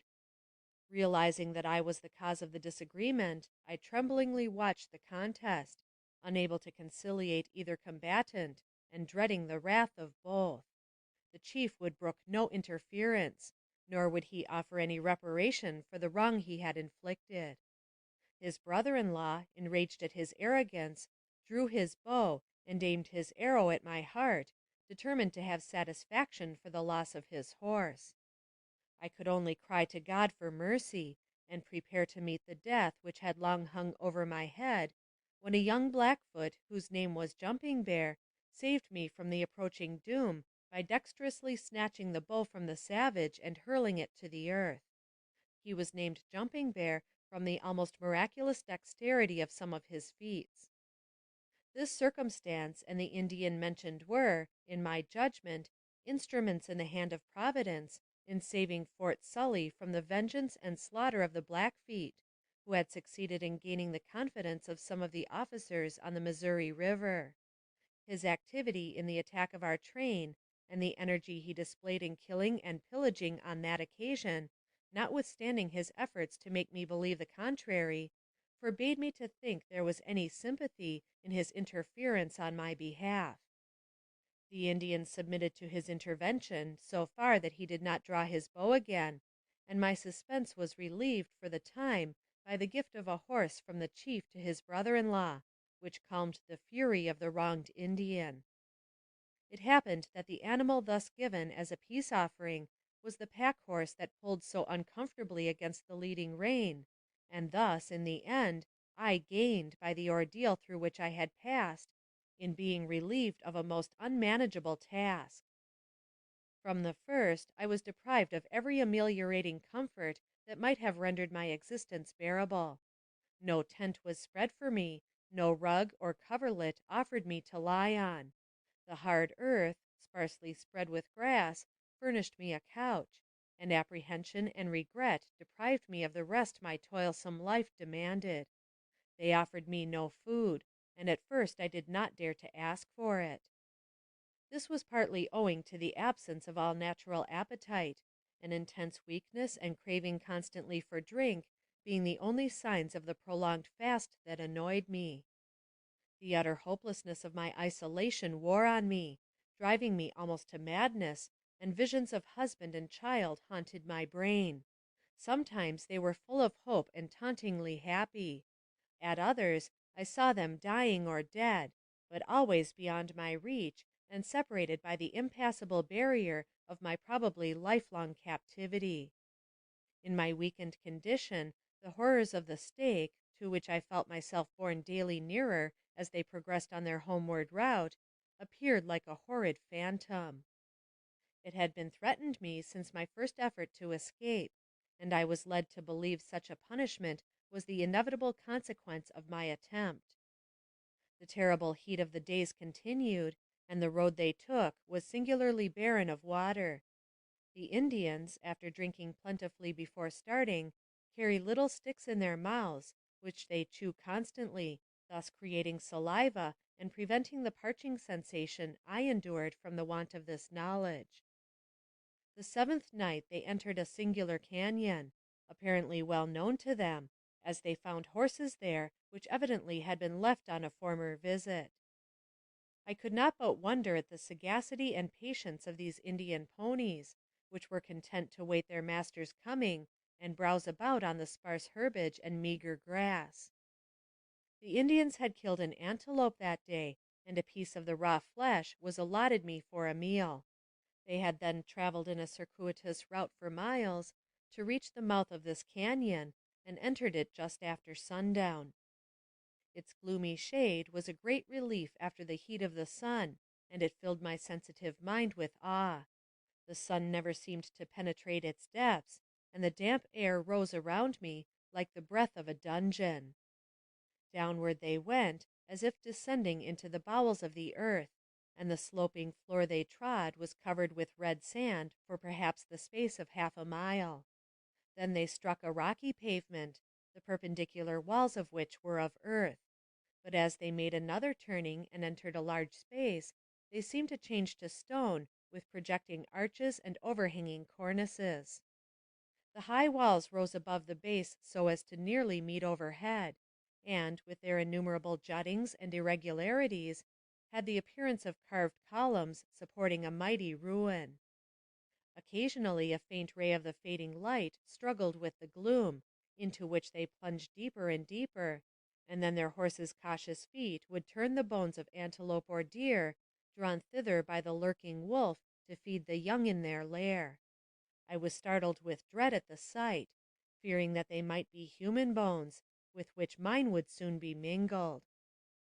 The increasing darkness had made it necessary for the Indians to carry torches, which they did, lighting up the grotesque grandeur of earth and rock through which they passed by the weird glare of their waving brands.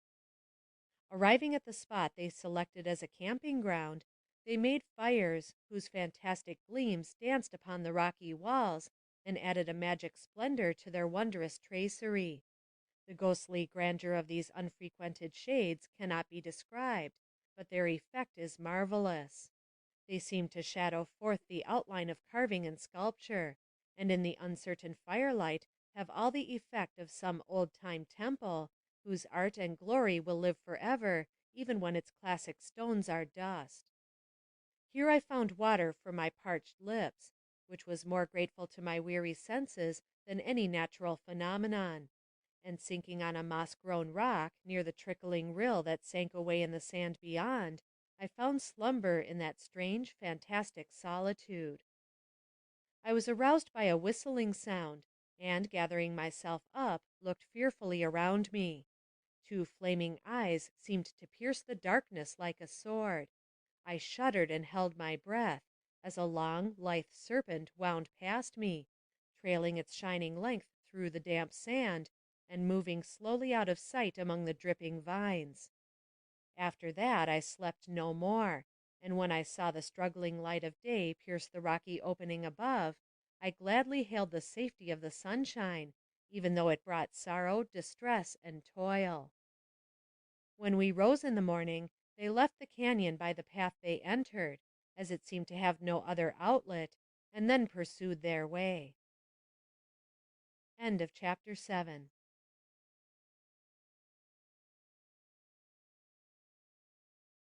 Chapter 8 of Narrative of My Captivity Among the Sioux Indians by Fanny Kelly. On the 20th of July, we had nearly reached the Indian village, when we camped for the night as usual, when such a locality could be gained, on the bank of a stream of good water. Here was a stream of sparkling, rippling water, fresh from the melting snow of the mountain. It was a warm, still night. Soon the sky began to darken strangely, and great ragged masses of clouds hung low over the surrounding hills. The air grew heavy, relieved occasionally by a deep gust of wind that died away, to be succeeded by an ominous calm. Then a low, muttering thunder jarred painfully on the ear. My shattered nerves recoiled at the prospect of the coming storm. From a child I had been timid of lightning, and now its forked gleam filled me with dismay in my unsheltered helplessness. The Indians, seeing the approaching tempest, prepared for it by collecting and fastening their horses, and covering their firearms and ammunition, and lying flat on the earth themselves. I crouched too, but could not escape the terrible glare of the lightning, and the roar of the awful thunder grew deafening.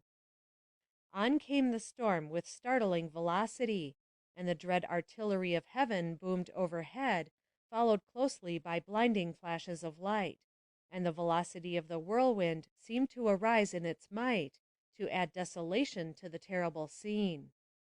When the vivid gleams lit up the air, enormous trees could be seen bending under the fierceness of the blast, and great white sheets of water burst out of the clouds, as if intent on deluging the world. Every element in nature united in terrific warfare, and the security of earth seemed denied to me while I clung to its flooded bosom, and, blinded by lightning and shocked by the incessant roaring of the thunder and the wild ravaging of the ungovernable wind, felt myself but a tossed atom in the great confusion, and could only cling to God's remembering pity in silent prayer. Huge trees were bent to the earth and broken. Others, snapped off like twigs, were carried through the frenzied air. Some forest monarchs were left bare of leaves or boughs, like desolate old age stripped of its honors. The rain had already swelled the little creek into a mighty stream that rolled its dark, angry waters with fury, and added its sullen roar to the howlings of the storm. I screamed, but my voice was lost even to myself in the mightier ones of the furious elements. 3 hours, 3 long, never-to-be-forgotten hours, did the storm rage thus in fury, and in those hours I thought I lived a lifetime. Then, to my joy, it began to abate, and soon I beheld the twinkling stars through rents in the driving clouds, while the flashing lightning and the roaring thunders, gradually becoming less and less distinct to the eye and ear, told me the devastating storm was speeding on toward the east.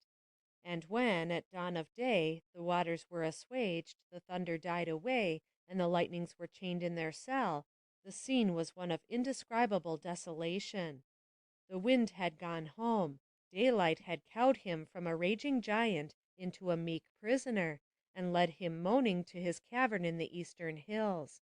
A strangely solemn calm seemed to take the place of the wild conflict. But the track of destruction was there, and the swollen water and felled trees, the scattered boughs and uprooted saplings, told the story of the havoc of the storm. It was a night of horror to pass through, and I thankfully greeted the returning day that once more gave me the comfort of light, now almost my only solace, for my position grew more bitter as the chief's savage-like exultation in my capture and safe abduction increased as we neared the village where their families were, and where I feared my fate would be decided by bloodshed or the fearful stake. On the 21st of July we left camp early, the day being cool and favorable for traveling. Our route lay over rolling prairie, interspersed with extensive tracts of marsh, which, however, we easily avoided crossing. A few miles brought us to a high, broken ridge, stretching nearly in a north and south direction. As we ascended the ridge, we came in sight of a large herd of buffalo, quietly feeding upon the bunch, or buffalo grass, which they prefer to all other kinds. These animals are short-sighted, and scent the approach of an enemy before they can see him, and thus, in their curiosity, often start to meet him until they approach near enough to ascertain to their satisfaction whether there be danger in a closer acquaintance. In this case they decided in the affirmative, and, when they had once fairly made us out, lost no time in increasing the distance between us, starting on a slow, clumsy trot, which was soon quickened to a gait that generally left most pursuers far in the rear. But the Indians and their horses both are trained buffalo hunters, and soon succeeded in surrounding a number. They rode alongside their victim, and, leveling their guns or arrows, send their aimed shot in the region of the heart, then ride off to a safe distance to avoid the desperate lunge which a wounded buffalo seldom fails to make, and, shaking his shaggy head, crowned with horns of a most formidable strength, stands at bay, with eyes darting, savage and defiant, as he looks at his human foe. Soon the blood begins to spurt from his mouth, and to choke him as it comes. The hunters do not shoot again, but wait patiently until their victim grows weak from loss of blood, and, staggering, falls upon his knees, makes a desperate effort to regain his feet and get at his slayer, then falling once more, rolls over on his side, dead. Sometimes these animals number tens of thousands, in droves. The Indians often, for the mere sport, make an onslaught, killing great numbers of them, and having a plentiful feast of tatanka, as they call buffalo meat. They use no economy in food. It is always a feast or a famine, and they seem equally able to gorge or fast. Each man selects a part of the animal he has killed that best suits his own taste, and leaves the rest to decay or be eaten by wolves, thus wasting their own game and often suffering privation in consequence. They gave me a knife and motioned me to help myself to the feast. I did not accept, thinking then it would never be possible for me to eat uncooked meat. They remained here overnight, starting early next morning. We were now nearing the village where the Indians belonged. Jumping Bear, the young Indian who had shown me so many marks of goodwill, again made his appearance, with a sad expression on his face, and that day would ride in silence by my side, which was an act of great condescension on his part, for these men rarely thus equalize themselves with women, but ride in advance. They had traveled nearly 300 miles, and, despite my fears, I began to rejoice in the prospect of arriving among women, even though they were savages, and a dawning hope that I might find pity and companionship with beings of my own sex, however separated their lives and customs might be, took possession of me. I had read of the dusky maidens of romance. I thought of all the characters of romance and history, wherein the nature of the red man is enshrined in poetic beauty. The untutored nobility of soul, the brave generosity, the simple dignity untrammeled by the hollow conventionalities of civilized life, all rose mockingly before me, and the heroes of my youthful imagination passed through my mind in strange contrast with the flesh and blood realities into whose hands I had fallen. The stately Logan, the fearless Philip, the bold Black Hawk, the gentle Pocahontas. How unlike the greedy, cunning, and cruel savages who had so ruthlessly torn me from my friends. Truly, these pictures of the children of the forest that adorn the pages of the novelist are delightful conceptions of the airy fancy fitted to charm the mind. They amuse and beguile the hours they invest with their interest. But the true red man, as I saw him, does not exist between the pages of many volumes. He roams his native wastes, and to once encounter and study him there, so much must be sacrificed that I could scarcely appreciate the knowledge I was gaining at such a price. Notwithstanding all that I had seen and experienced, I remembered much that was gentle and faithful in the character ascribed to the Indian women. Perhaps I might be able to find one whose sympathy and companionship could be wrought upon to the extent of aiding me in some way to escape. I became hopeful with the thought, and almost forgot my terror of the threats of my captors in my desire to see the friendly faces of Indian women. The country around was rich and varied. Beautiful birds appeared in the trees, and flowers of variety and fragrance nodded on their stems. Wild fruits were abundant, and I plucked roses and fruit for food, while my savage companions feasted on raw meat. They did not seem to care for fruit, and urged me to eat meat with them. I refused because of its being raw. A young Indian, guessing the cause of my refusal to eat, procured a kettle, made a fire, cooked some, and offered it to me. I tried to eat of it to please them, since they had taken the trouble to prepare a special dish, but owing to the filthy manner in which it was prepared, a very small portion satisfied me. We were now nearing a river, which, from its locality, must have been the Tongue River, where we found refreshing drink and rested for a short time. The Indians gave me to understand that when we crossed this stream and a short distance beyond, we would be at their home. Here they paused to dress, so as to make a gay appearance and imposing entrance into the village. Except when in full dress, an Indian's wearing apparel consists only of a buffalo robe, which is also part of a fine toilet. It is very inconveniently disposed about the person, without fastening, and must be held in position with the hands. Here the clothing taken from our train was brought into great demand, and each warrior that had been fortunate enough to possess himself of any article of our dress now arrayed himself to the best advantage the garments and their limited ideas of civilization permitted, and in some instances, when the toilet was considered complete, changes for less attractive articles of display were made with companions who had not been so fortunate as others in the division of the goods, that they might also share in the sport afforded by this derisive display. Their peculiar ideas of tasteful dress rendered them grotesque in appearance.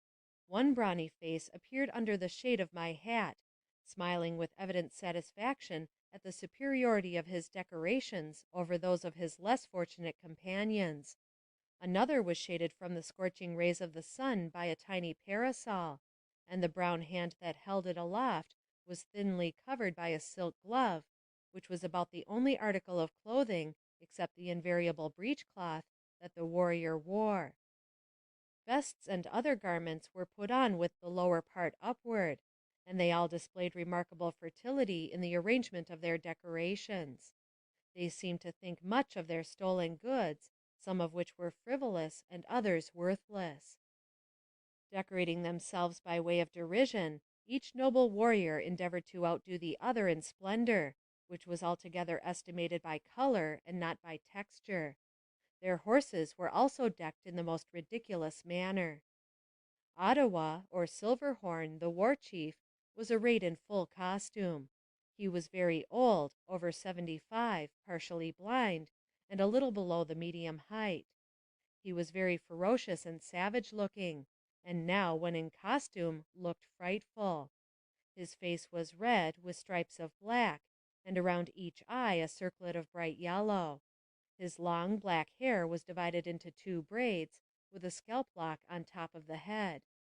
His ears held great brass wire rings, full 6 inches in diameter, and chains and bead necklaces were suspended from his neck. Armlets and bracelets of brass, together with a string of bear's claws, completed his jewelry. He also wore leggings of deerskin and a shirt of some material beautifully ornamented with beads and fringed with scalp locks that he claimed to have taken from his enemies, both red and white. Over his shoulders hung a great, bright-colored quilt that had been taken from our stores. He wore a crown of eagle feathers on his head, also a plume of feathers depending from the back of the crown. His horse, a noble-looking animal, was no less gorgeously arrayed. His ears were pierced, like his master's, and his neck was encircled by a wreath of bear's claws taken from animals that the chief had slain. Some bells and a human scalp hung from his mane, forming together, thus arrayed, a museum of the trophies of the old chief's prowess on the warpath and of skill in the chase. When all was arranged, the chief mounted his horse and rode on in triumph toward the village, highly elated over the possession of his white captive, whom he never looked back at or deigned to notice, except to chastise on account of her slowness, which was unavoidable, as I rode a jaded horse and could not keep pace. The entire Indian village poured forth to meet us, amid song and wild dancing, in the most enthusiastic manner, furnishing flags and weapons of war in frenzied joy as we entered the village, which, stretched for miles along the banks of the stream, resembled a vast military encampment, with the wigwams covered with white skins, like Sibley tents in shape and size, ranged without regard to order, but facing one point of the compass. We penetrated through the irregular settlement for over a mile, accompanied by the enthusiastic escort of men, women, and children. We rode in the center of a double column of Indians, and directly in the rear of the chief, till we reached the door of his lodge, when several of his wives came out to meet him. He had 6, but the senior one remained in the tent, while a younger one was absent with the farmer or Grosventre Indians. Their salutation is very much in the manner of the Mexicans. The women crossed their arms on the chief's breast and smiled. They met me in silence, but with looks of great astonishment. I got down as directed, and followed the chief into the great lodge or tent, distinguished from the others by its superior ornaments.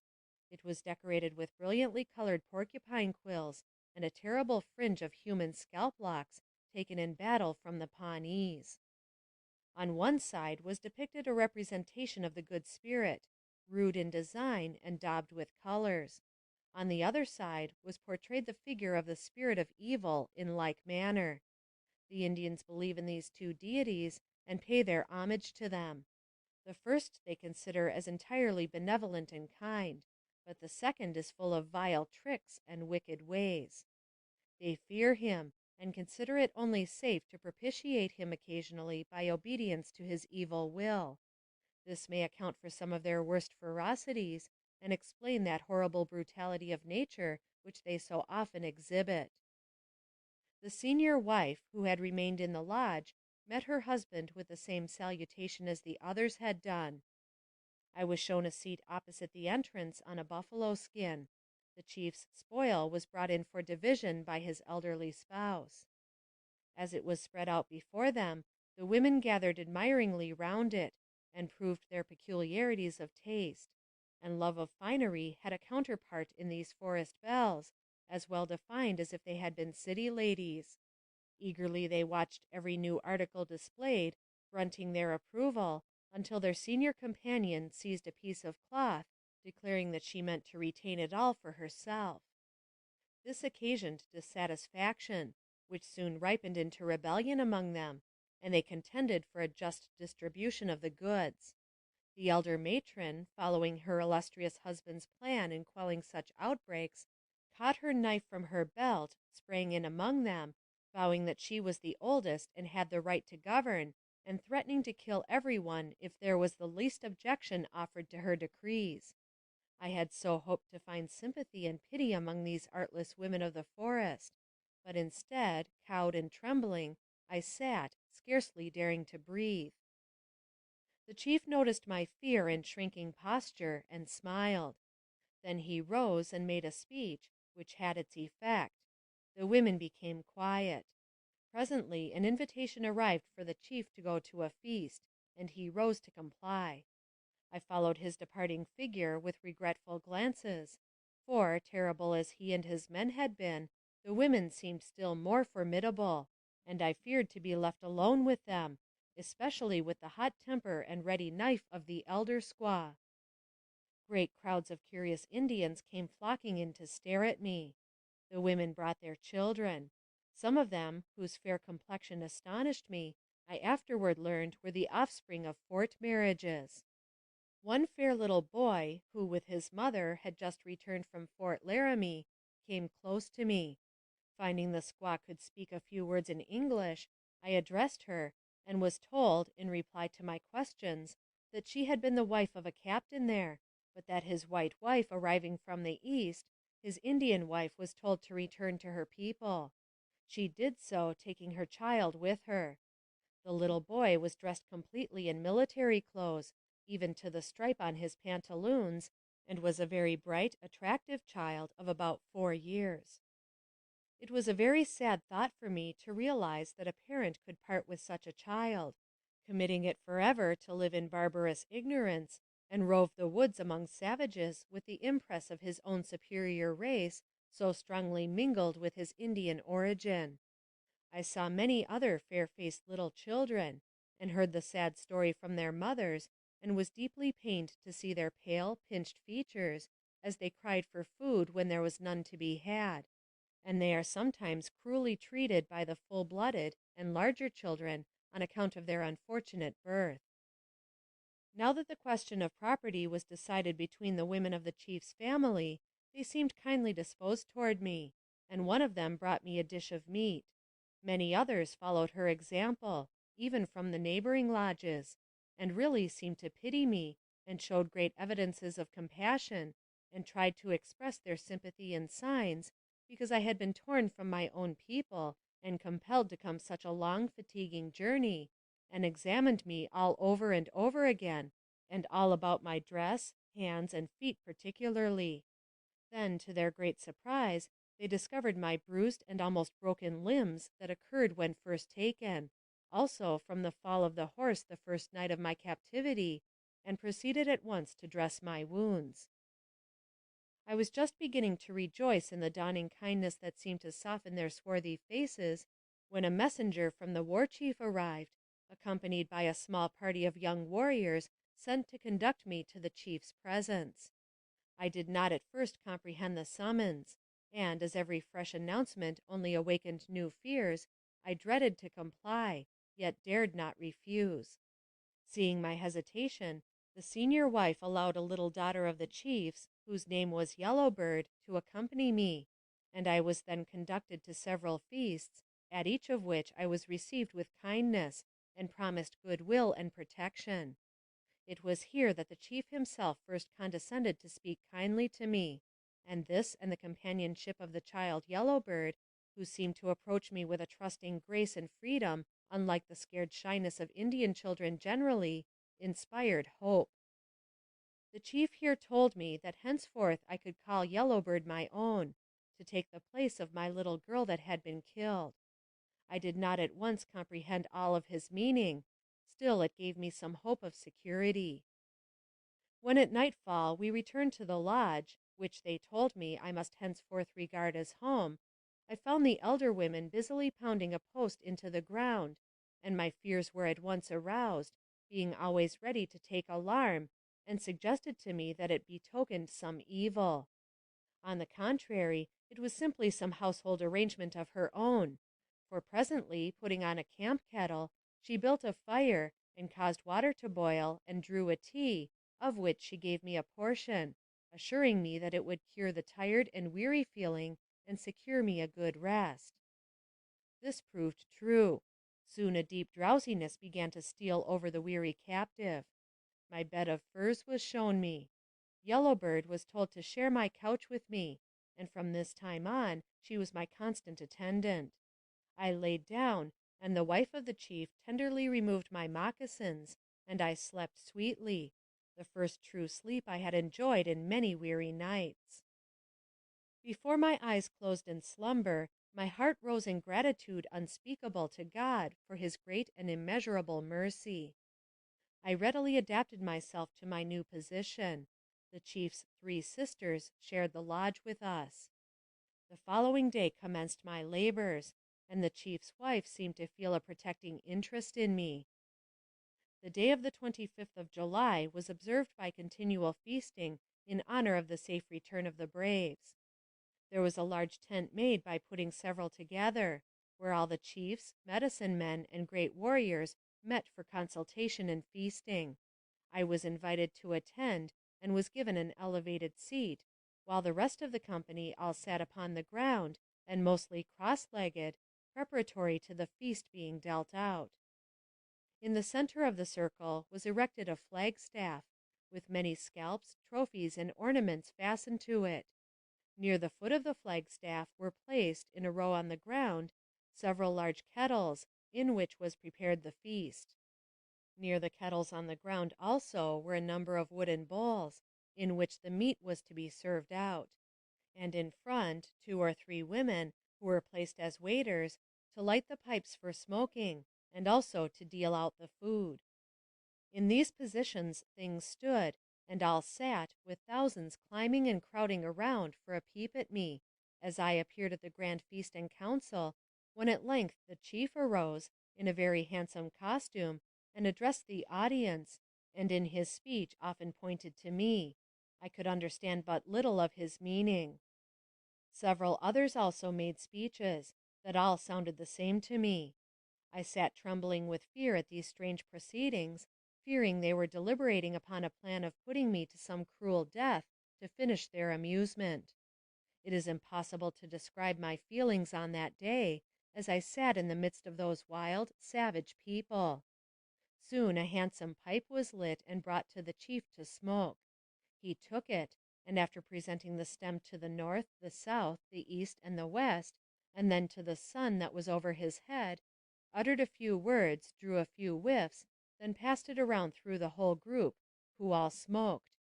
This smoking was conducted with the strictest adherence to exact and established form, and the feast throughout was conducted in the most positive silence. The lids were raised from the kettles, which were all filled with dog's meat alone, it being well cooked and made into a sort of stew. Each guest had a large wooden bowl placed before him, with a quantity of dog's flesh floating in a profusion of soup or rich gravy, with a large spoon resting in the dish made of buffalo horn. In this most difficult and painful dilemma I sat, witnessing the solemnity. My dish was given me, and the absolute necessity of eating it was painful to contemplate. I tasted it a few times after much urging, and then resigned my dish, which was taken and passed around with others to every part of the group, who all ate heartily. In this way the feast ended, and all retired silently and gradually, until the ground was left to the waiters, who seemed to have charge of it during the whole occasion. The women signified to me that I might feel highly honored by being called to feast with chiefs and great warriors, and seeing the spirit in which it was given, I could not but treat it respectfully, and receive it as a very high and marked compliment. Since I witnessed it on this occasion, I have been honored with numerous entertainments of the kind, and all conducted in the same solemn and impressive manner. As far as I could see and understand, I feel authorized to pronounce the dog feast a truly religious ceremony, wherein the superstitious Indian sees fit to sacrifice his faithful companion to bear testimony to the sacredness of his vows of friendship for the Great Spirit. He always offers up a portion of the meat to his deity, then puts it on the ground to remind him of the sacrifice and solemnity of the offering. The dog, among all Indian tribes, is more esteemed and more valued than among any part of the civilized world. The Indian has more time to devote to his company, and his untutored mind more nearly assimilates to the nature of his faithful servant. The flesh of these dogs, though apparently relished by the Indians, is undoubtedly inferior to venison and buffalo meat, of which feasts are occasionally made, where friends are invited, as they are in civilized society, to a pleasant and convivial party, from which fact alone it would seem clear that they have some extraordinary motive, at all events, for feasting on the flesh of that useful and faithful animal, even when, as in the instance I have been describing. Their village was well supplied with fresh and dried meat of the buffalo and deer. The dog feast is given, I believe, by all tribes of America, and by them all, I think, this faithful animal, as well as the horse, is sacrificed in several different ways to appease offended spirits or deities, whom it is considered necessary that they should conciliate in this way, and when done, is invariably done by giving the best in the herd or the kennel. That night was spent in dancing. Wild and furious all seemed to me. I was led into the center of the circle and assigned the painful duty of holding above my head human scalps fastened to a little pole. The dance was kept up till near morning, when all repaired to their respective lodges. The 3 kind sisters of the chief were there to convey me to mine. End of chapter 8.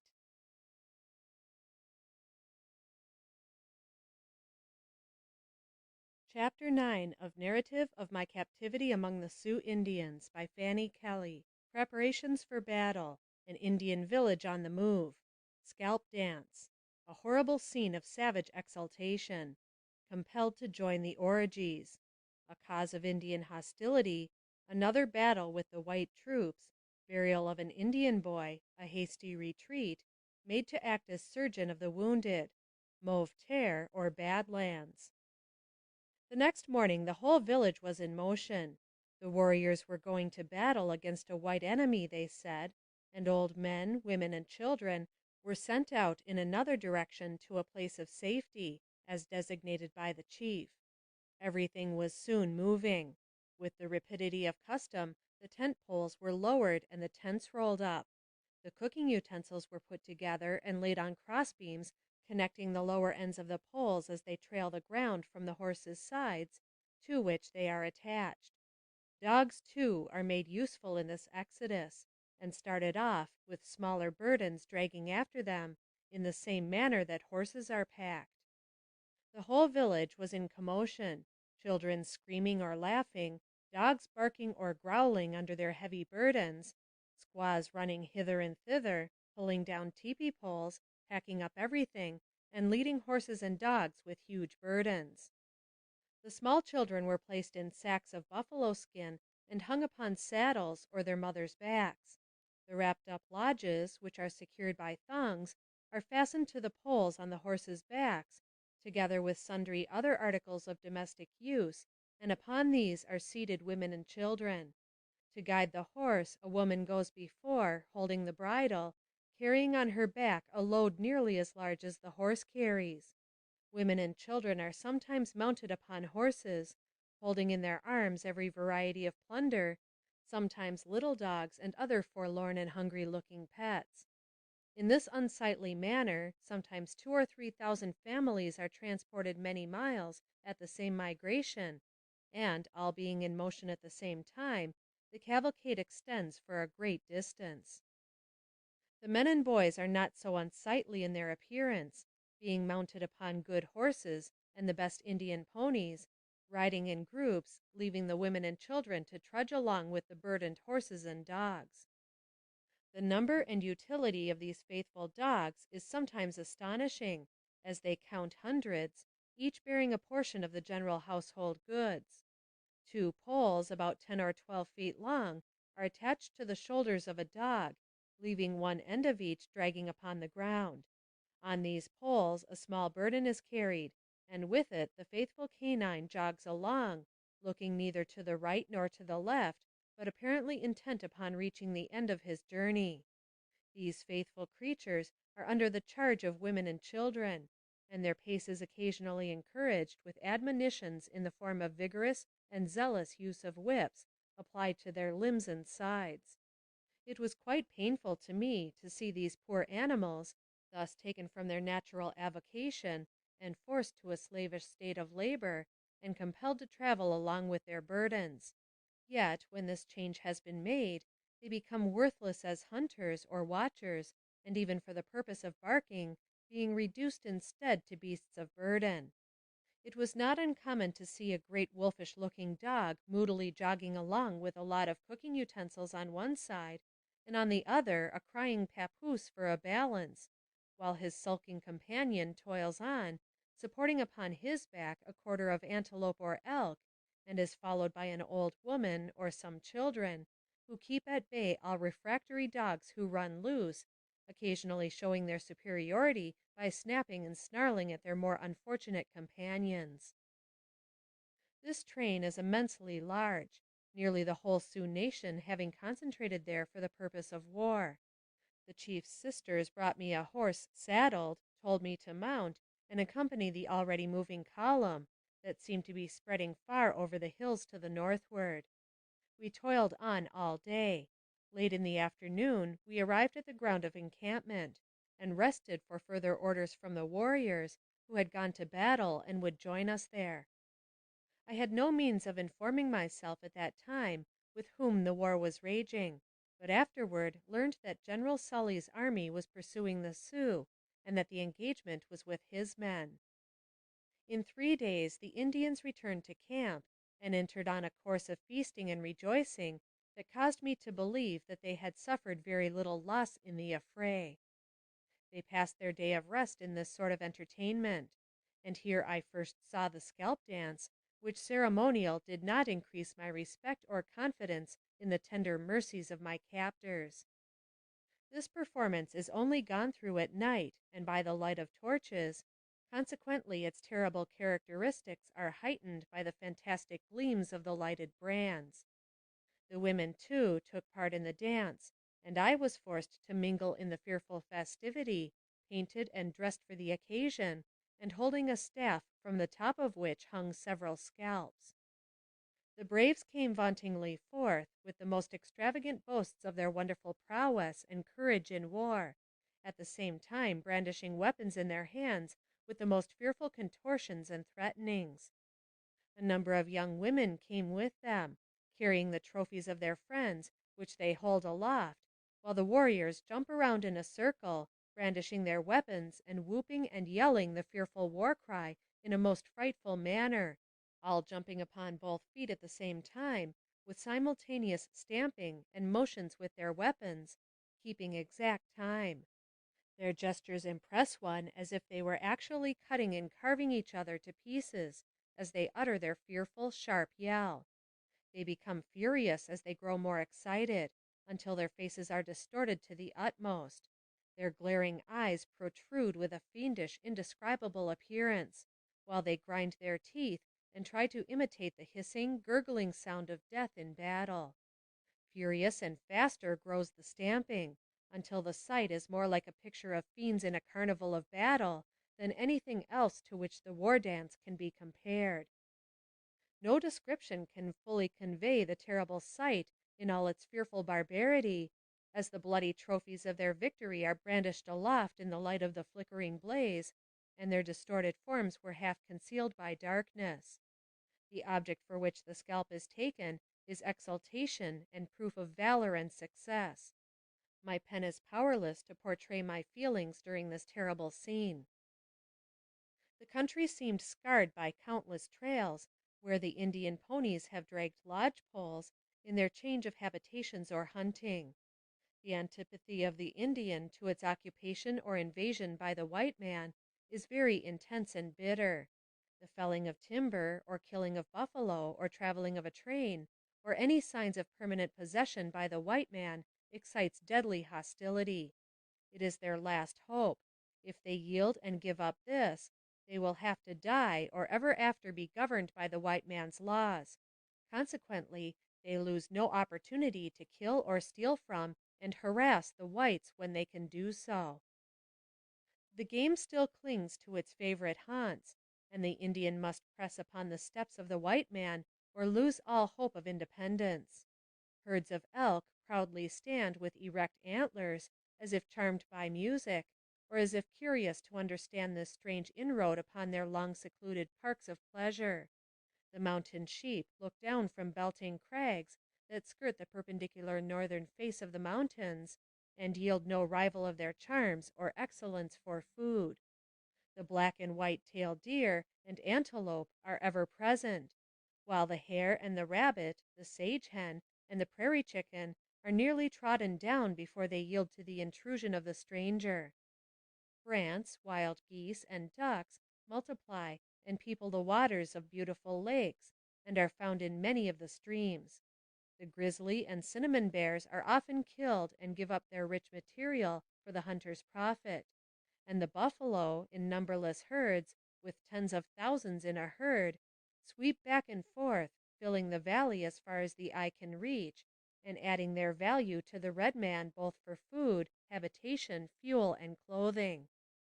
The Big Horn River, and mountains and streams beyond, are plentifully supplied with various kinds of fish.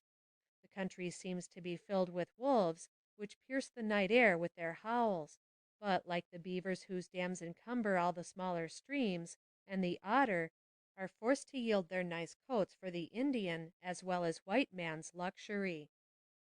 The Indians felt that the proximity of the troops and their inroads through their best hunting grounds would prove disastrous to them and their future hopes of prosperity, and soon again they were making preparations for battle. And again, on the 8th of August, the warriors set forth upon the warpath, and this time the action seemed to draw ominously near our encampment. An Indian boy died the night before, and was buried rather hastily in the morning.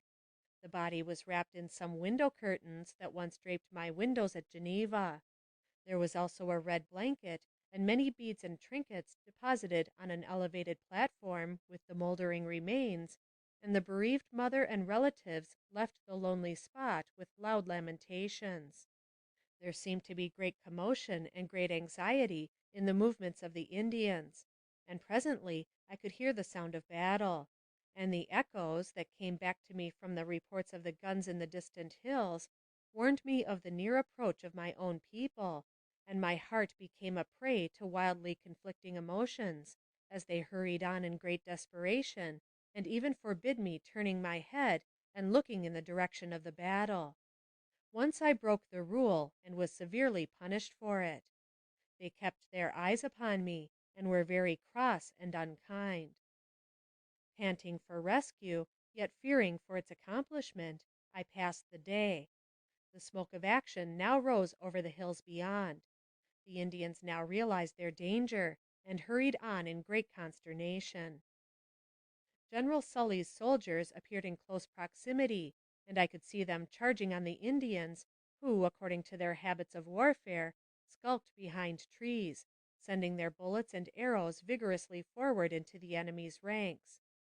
I was kept in advance of the moving column of women and children, who were hurrying on, crying and famishing for water, trying to keep out of the line of firing. It was late at night before we stopped our pace, when at length we reached the lofty banks of a noble river, but it was some time before they could find a break in the rocky shores which enabled us to reach the water and enjoy the delicious draught, in which luxury the panting horses gladly participated. We had traveled far and fast all day long, without cessation, through clouds of smoke and dust, parched by a scorching sun. My face was blistered from the burning rays, as I had been compelled to go with my head uncovered, after the fashion of all Indian women. Had not had a drop of water during the whole day. Reluctant to leave the long-desired acquisition, they all lay down under the tall willows close to the stream, and slept the sleep of the weary. The horses lingered near, nipping the tender blades of grass that sparsely bordered the stream. It was not until next morning that I thought of how they should cross the river, which I supposed to have been the Missouri. It was not very wide, but confined between steep banks. It seemed to be deep and quite rapid. They did not risk swimming at that place, to my joy, but went further down, and all plunged in and swam across, leading my horse. I was very much frightened, and cried to heaven for mercy. On that morning we entered a gorge, a perfect mass of huge fragments which had fallen from the mountains above. They led my horse, and followed each other closely, and with as much speed as possible, as we were still pursued by the troops. During the day, some 2 or 3 warriors were brought in wounded. I was called to see them and assist in dressing their wounds.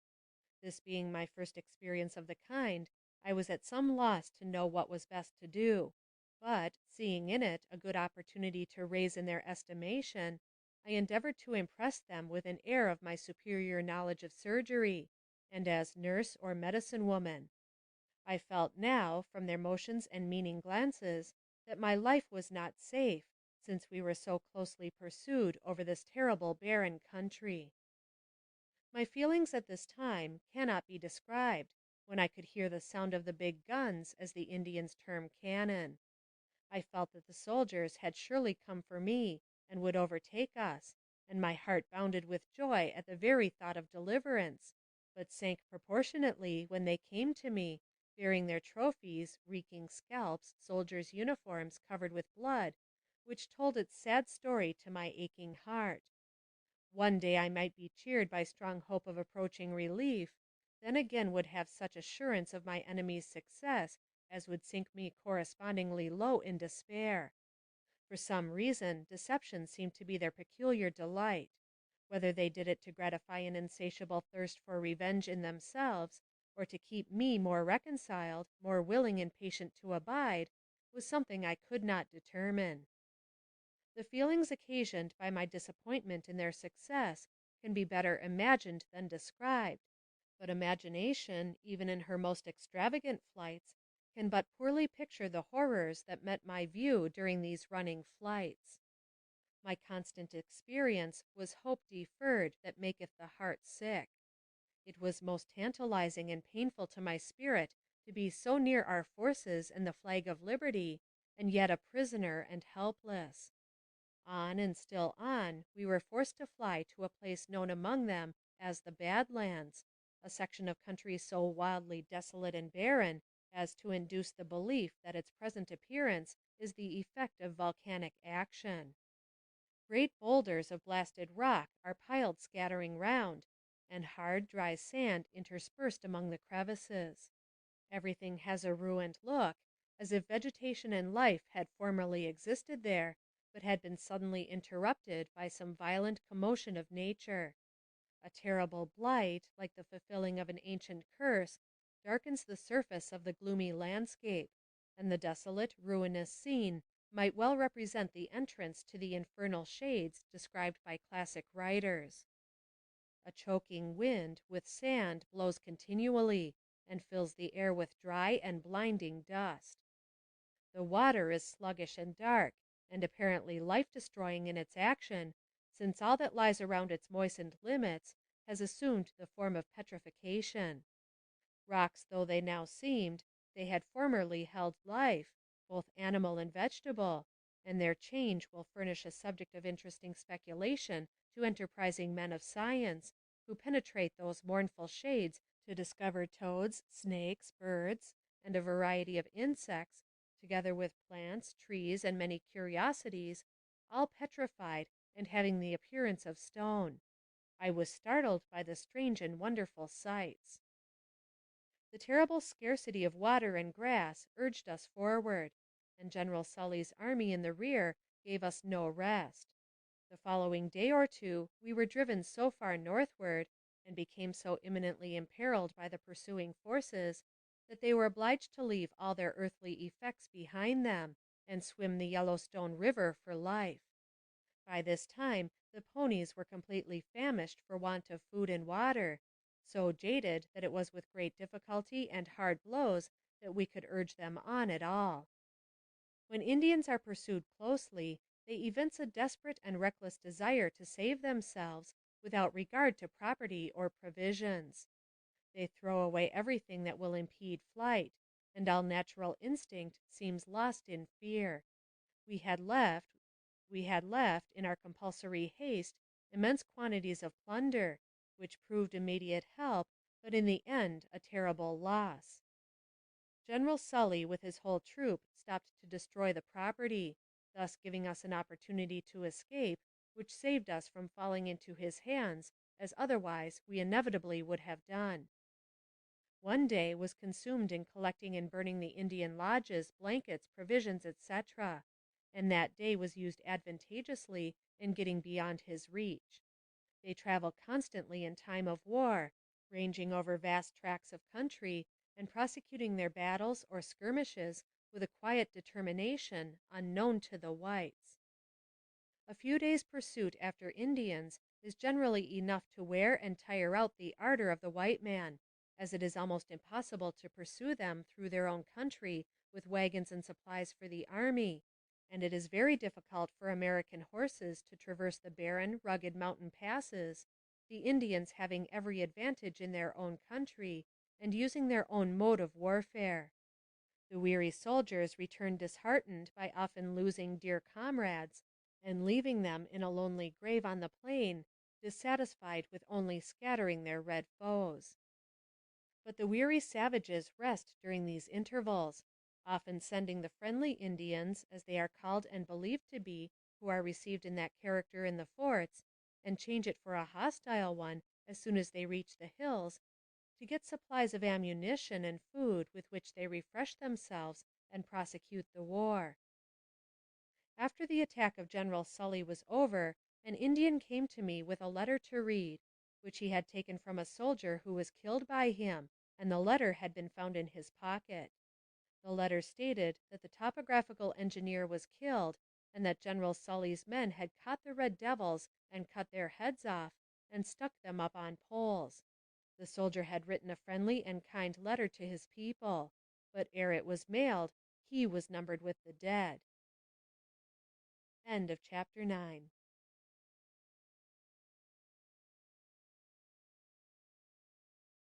Chapter 10 of Narrative of My Captivity Among the Sioux Indians by Fanny Kelly. Mourning for the slain, threatened with death at the fiery stake, saved by a speech from Ottawa, starving condition of the Indians. As soon as we were safe and General Sully pursued us no longer, the warriors returned home, and a scene of terrible mourning over the killed ensued among the women. Their cries were terribly wild and distressing on such occasions, and the near relations of the deceased indulge in frantic expressions of grief that cannot be described.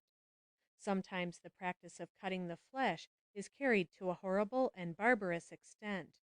They inflict gashes on their bodies and limbs an inch in length. Some cut off their hair, blacken their faces, and march through the village in procession, torturing their bodies to add vigor to their lamentations. Hunger followed on the track of grief. All their food was gone, and there was no game in that portion of the country.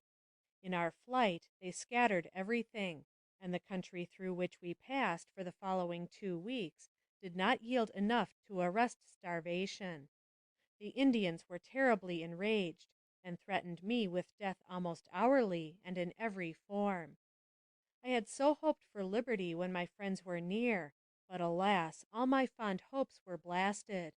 The Indians told me that the army was going in another direction.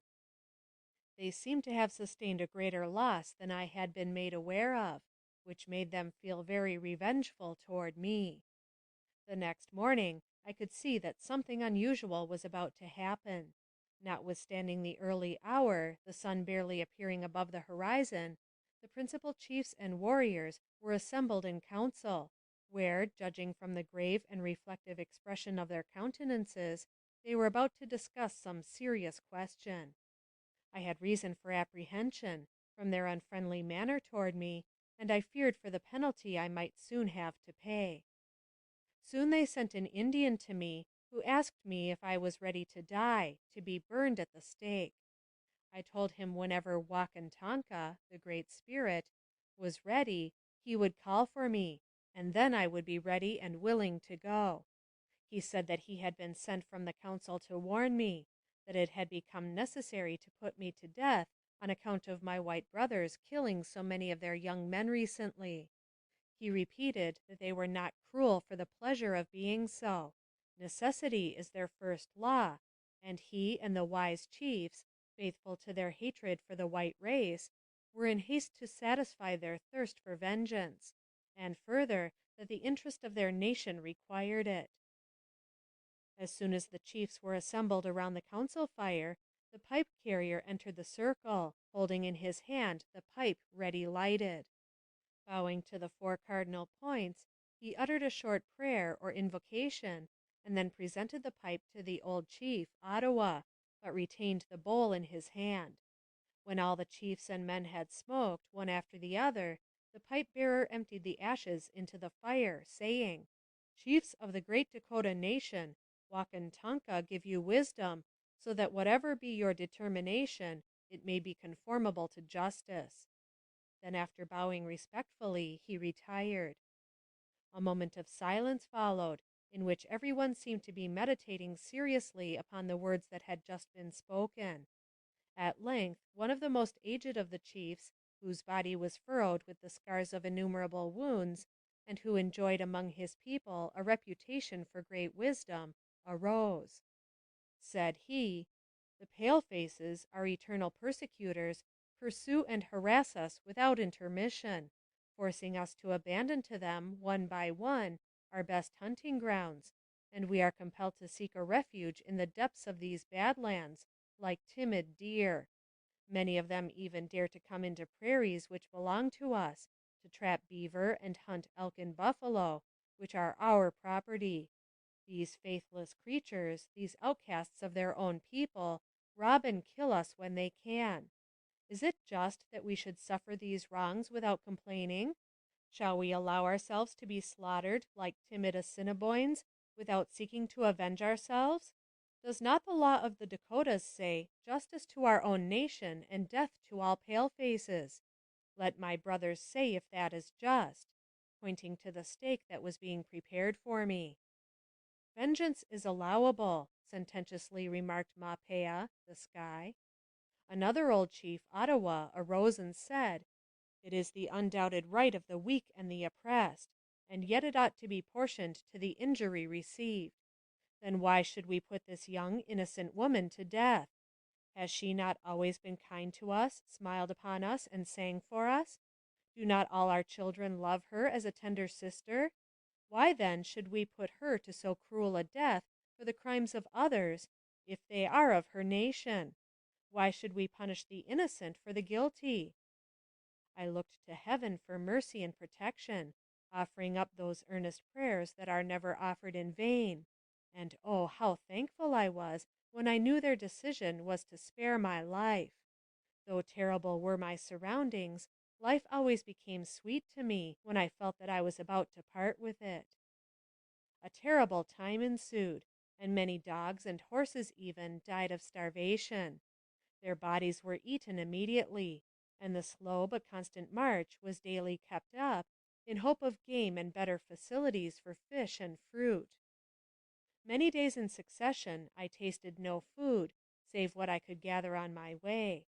A few rose leaves and blossoms was all I could find, except the grass I would gather and chew for nourishment.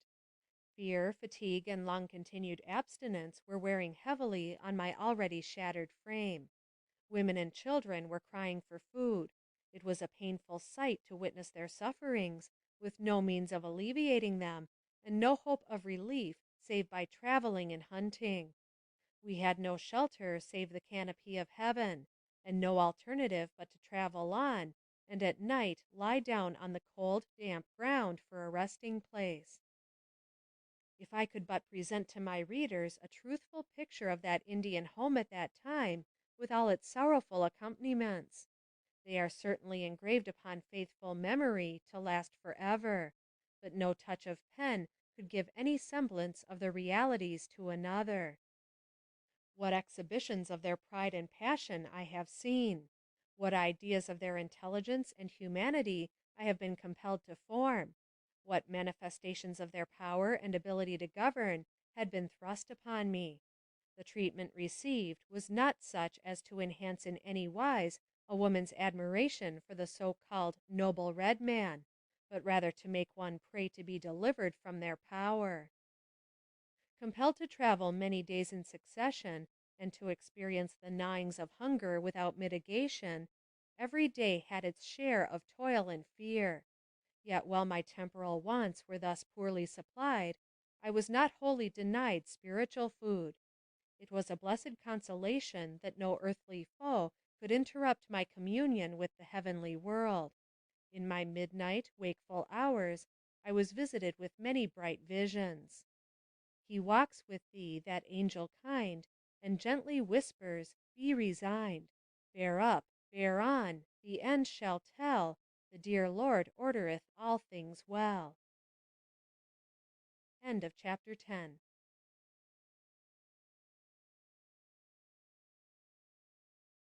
Chapter 11 of Narrative of My Captivity Among the Sioux Indians by Fanny Kelly. Meet another white female captive. Sad story of Mary Boyeau. A child roasted and its brains dashed out.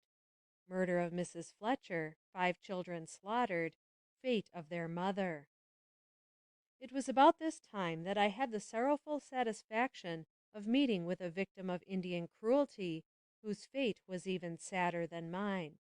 It was a part of my labor to carry water from the stream at which we camped, and, awakened for that purpose, I arose and hurried out one morning before the day had yet dawned clearly, leaving the Indians still in their blankets and the village very quiet. In the woods beyond, I heard the retiring howl of the wolf, the shrill shriek of the bird of prey as it was sweeping down on the unburied carcass of some poor murdered traveler, and the desolation of my life and its surroundings filled my heart with dread and gloom.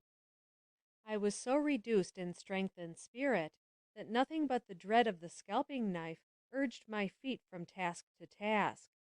And now, turning toward the tepee with my heavy bucket, I was startled to behold a fair-faced, beautiful young girl sitting there, dejected and worn like myself, but bearing the marks of loveliness and refinement, despite her neglected covering.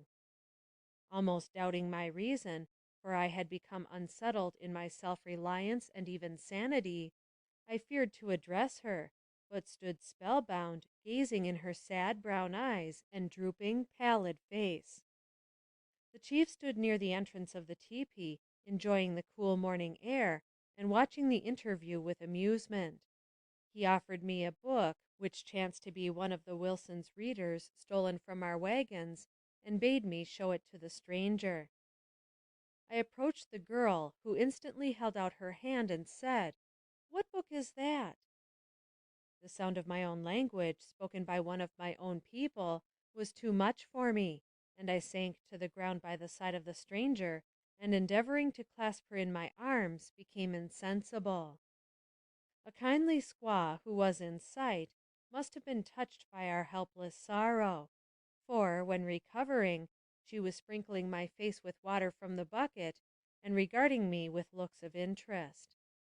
Of course, we realized that this chance interview would be short, and perhaps the last that we would be able to enjoy, and, while my companion covered her face and wept, I told my name and the main incidents of my capture, and I dreaded to recall the possible fate of my Mary, lest I should rouse the terrible feelings I was trying to keep in subjection as my only hope of preserving reason. The young girl responded to my confidence by giving her own story, which was related to me as follows. My name is Mary Boyeau. These people call me Maddie. I have been among them since the massacre in Minnesota, and am now in my 16th year. My parents were of French descent, but we lived in the state of New York until my father, in pursuance of his peculiar passion for the life of a naturalist and a man of science, sold our eastern home and came to live on the shores of Spirit Lake, Minnesota. The Indians had watched about our place and regarded what they had seen of my father's chemical apparatus with awe and fear. Perhaps they suspected him of working evil charms in his laboratory, or held his magnets, microscopes, and curiously shaped tubes in superstitious aversion. I cannot tell. I only know that we were among the first victims of the massacre, and that all my family were murdered except myself, and, I fear, one younger sister. You fear, said I. Do you not hope that she escaped? The poor girl shook her head. From a life like mine, death is an escape, she said bitterly. Oh, it is fearful, and a sin to rush unbidden into God's presence, but I cannot live through another frightful winter. No, I must and will die if no relief comes to me. For a year these people regarded me as a child, and then a young man of their tribe gave a horse for me and carried me to his tepee as his wife." "Do you love your husband?" I asked. A look, bitter and revengeful, gleamed from her eyes. "Love a savage who bought me to be a drudge and slave," she repeated. "No, I hate him as I hate all that belong to this fearful bondage. He has another wife and child. Thank God," she added with a shudder, "that I am not a mother." Misery and the consciousness of her own degraded life seemed to have made this poor young creature desperate, and, looking at her toil-worn hands and scarred arms, I saw the signs of abuse and cruelty. Her feet, too, were bare, and fearfully bruised and travel-marked. "Does he ill-treat you?" I inquired. "His wife does," she answered. "I am forced to do all manner of slavish work, and when my strength fails, I am urged on by blows. Oh, I do so fearfully dread the chilling winters, without proper food or clothing, and I long to lie down and die, if God's mercy will only permit me to escape from this hopeless imprisonment. I have nothing to expect now. I did once look forward to release, but that is all gone. I strove to go with the others who were ransomed at Fort Pierre, and Mrs. Wright pled for me with all her heart, but the man who bought me would not give me up, and my prayers were useless. Mr. Dupuy, a Frenchman, who brought a wagon for the redeemed women and children, did not offer enough for me, and when another man offered a horse, my captor would not receive it. There are many prisoners that I did not see in the village, but I am left alone. The Yanktons, who hold me, are friendly by pretense, and go to the agencies for supplies and annuities, but at heart they are bitterly hostile. They assert that, if they did not murder and steal, the father at Washington would forget them, and now they receive presents and supplies to keep them in check, which they delight in taking, and deceiving the officers as to their share in the outbreaks."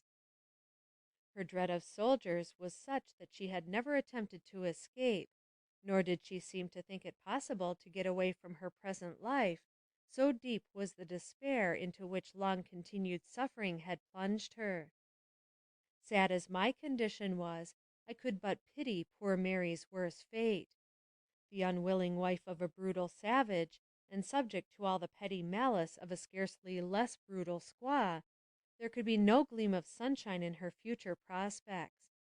True, I was, like her, a captive, torn from home and friends, and subject to harsh treatment, but no such personal indignity had fallen to my lot. When Mary was first taken, she saw many terrible things which she related to me, among which was the following. One day the Indians went into a house where they found a woman making bread. Her infant child lay in the cradle, unconscious of its fate. Snatching it from its little bed, they thrust it into the heated oven, its screams torturing the wretched mother, who was immediately after stabbed and cut in many pieces. Taking the suffering little creature from the oven, they then dashed out its brains against the walls of the house. One day on their journey, they came to a narrow but deep stream of water. Some of the prisoners, and nearly all of the Indians, crossed on horseback, while a few crossed on logs which had been cut down by the beaver. A lady, by name Mrs. Fletcher, I believe, who was in delicate health, fell into the water with her heavy burden, unable, on account of her condition, to cross, and was shot by the Indians, her lifeless body soon disappearing from sight. She also told me of a white man having been killed a few days previous, and a large sum of money taken from him, which would be exchanged for articles used among the Indians when they next visited the Red River or British possessions. They went, she told me, 2 or 3 times a year, taking American horses, valuables, etc., which they had stolen from the whites, and exchanging them for ammunition, powder, arrow points, and provisions.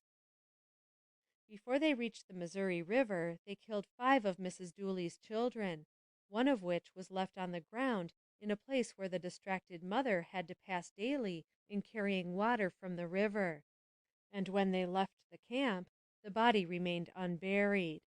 So terrible were the sufferings of this heartbroken mother that, when she arrived in safety among the whites, her reason was dethroned, and I was told that she was sent to the lunatic asylum, where her distracted husband soon followed. Mary wished that we might be together, but knew that it would be useless to ask, as it would not be granted. I gave her my little book and half of my pencil, which she was glad to receive. I wrote her name in the book, together with mine, encouraging her with every kind word and hope for the future.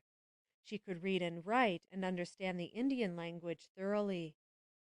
The book had been taken from our wagon, and I had endeavored to teach the Indians from it, for it contained several stories, so it made the Indians very angry to have me part with it. For hours I had sat with the book in my hands, showing the pictures and explaining their meaning, which interested them greatly, and which helped pass away and relieve the monotony of the days of captivity which I was enduring. Moreover, it inspired them with a degree of respect and veneration for me when engaged in the task, which was not only pleasant but a great comfort. It was by this means they discovered my usefulness in writing letters and reading for them. I found them apt pupils, willing to learn, and they learned easily and rapidly.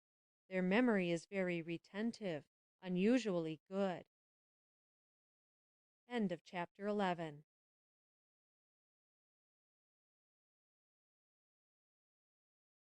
Chapter 12 of Narrative of My Captivity Among the Sioux Indians by Fanny Kelly.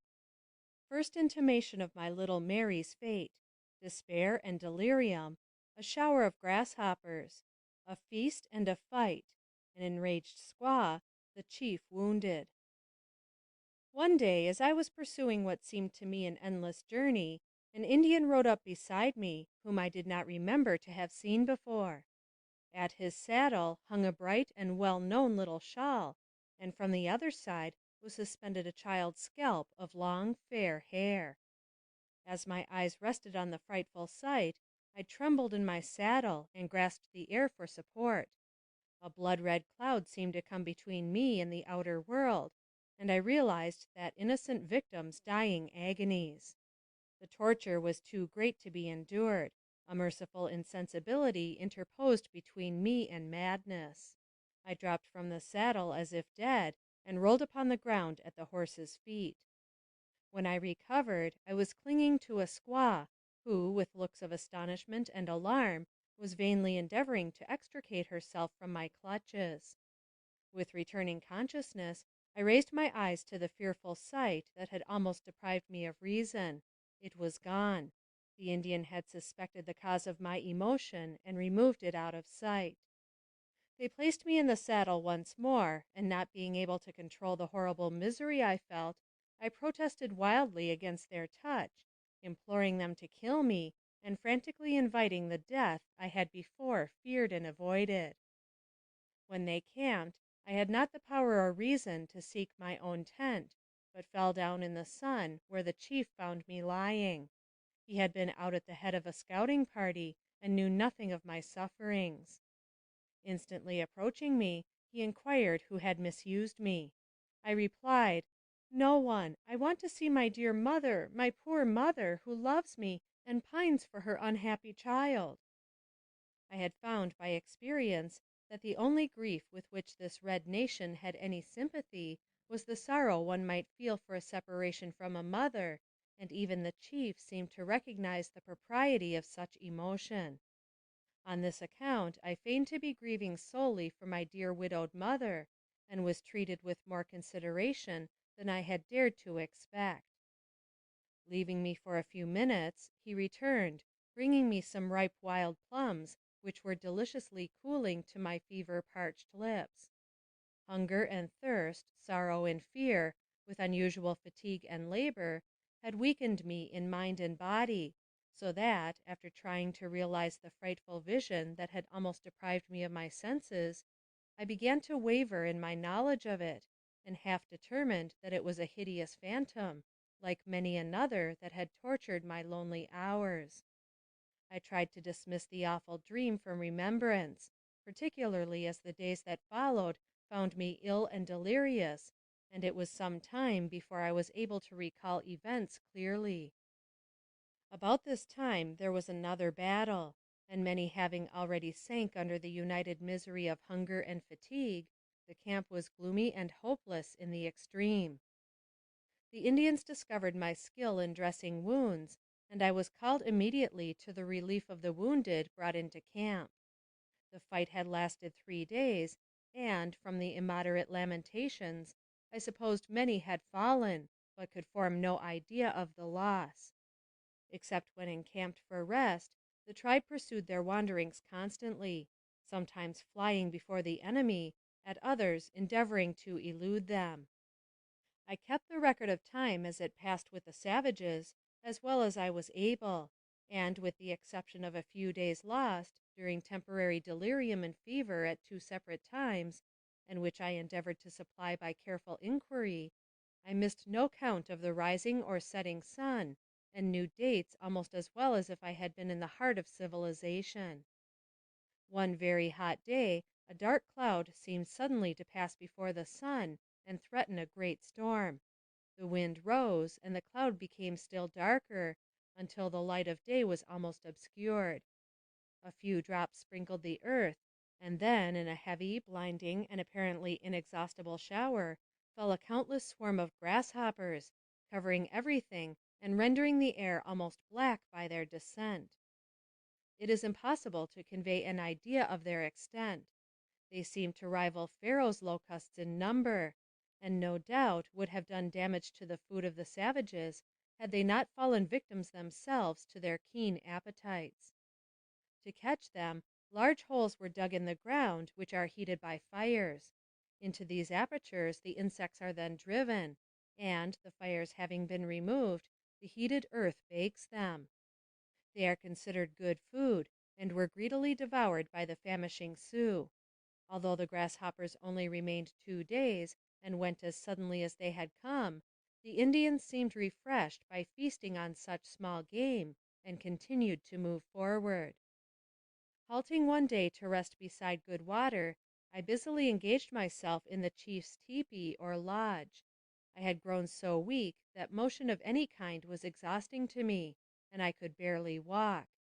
I felt that I must soon die of starvation and sorrow, and life had ceased to be dear to me. Mechanically I tried to fulfill my tasks, so as to secure the continued protection of the old squaw, who, when not incensed by passion, was not devoid of kindness. My strength failed me, and I could not carry out my wishes, and almost fell as I tried to move around. This met with disapprobation, and, better fed than myself, she could not sympathize with my want of strength. She became cross and left the lodge, threatening me with her vengeance. Presently an Indian woman, who pitied me, ran into the tepee with great haste, saying that her husband had got some deer meat, and she had cooked it for a feast, and begged me to share it. As she spoke, she drew me toward her tent, and, hungry and fainting, I readily followed. The chief saw us go, and, not disdaining a good dinner, he followed. The old squaw came flying into the lodge like an enraged fury, flourishing her knife, and vowing she would kill me. I rose immediately and fled, the squaw pursuing me. The chief attempted to interfere, but her rage was too great, and he struck her, at which she sprang like an infuriated tiger upon him, stabbing him in several places. Her brother, who at a short distance beheld the fray, and deeming me the cause, fired 6 shots, determining to kill me. One of these shots lodged in the arm of the chief, breaking it near the shoulder. I then ran until I reached the outskirts of the village, where I was captured by a party who saw me running, but who knew not the cause. Thinking I was endeavoring to escape, they dragged me in the tent, brandishing their tomahawks and threatening vengeance. After the lapse of half an hour, some squaws came and took me back to the lodge of the chief, who was waiting for me before his wounds could be dressed. He was very weak from loss of blood. I never saw the wife of the chief afterward. Indian surgery is coarse and rude in its details. A doctor of the tribe had pierced the arm of the chief with a long knife, probing in search of the ball it had received, and the wound thus enlarged had to be healed. As soon as I was able to stand, I was required to go and wait on the disabled chief. I found his 3 sisters with him, and with these I continued to live in companionship. One of them had been married, at the fort, to a white man, whom she had left at Laramie when his prior wife arrived. She told me that they were esteemed friendly, and had often received supplies from the fort, although at heart they were always the enemy of the white man. "But will they not suspect you?" asked I. "They may discover your deceit and punish you some day." She laughed derisively. "Our prisoners don't escape to tell tales," she replied. "Dead people don't talk. We claim friendship, and they cannot prove that we don't feel it. Besides, all white soldiers are cowards." Shudderingly, I turned away from this enemy of my race, and prepared to wait on my captor, whose superstitious belief in the healing power of a white woman's touch led him to desire her services. The wounds of the chief were severe, and the suppuration profuse. It was my task to bathe and dress them, and prepare his food. Hunting and fishing being now out of the question for him, he had sent his wives to work for themselves, keeping the sisters and myself to attend him. War with our soldiers seemed to have decreased the power of the chief to a great extent. As he lay ill, he evidently meditated on some plan of strengthening his forces, and finally concluded to send an offer of marriage to the daughter of a war chief of another band. As General Sully's destructive attack had deprived him of all ready offerings, he availed himself of my shoes, which happened to be particularly good, and, reducing me to moccasins, sent them as a gift to the expected bride. She evidently received them graciously, for she came to his lodge almost every day to visit him, and sat chatting at his side, to his apparent satisfaction. The pleasure of this new matrimonial acquisition on the part of the chief was very trying to me, on account of my limited wardrobe, for as the betrothed continued in favor, the chief evinced it by giving her articles of my clothing. An Indian woman had given me a red silk sash, such as officers wear. The chief unceremoniously cut it in half, leaving me one half, while the coquettish squaw received the rest. An Indian husband's power is absolute, even to death. No woman can have more than one husband, but an Indian can have as many wives as he chooses. The marriage of the chief was to be celebrated with all due ceremony when his arm got well. But his arm never recovered. Mr. Clemens, the interpreter, tells me, in my late interview with him, that he still remains crippled and unable to carry out his murderous intentions, or any of his anticipated wicked designs. He is now living in the forts along the Missouri River, gladly claiming support from the government. End of chapter 12.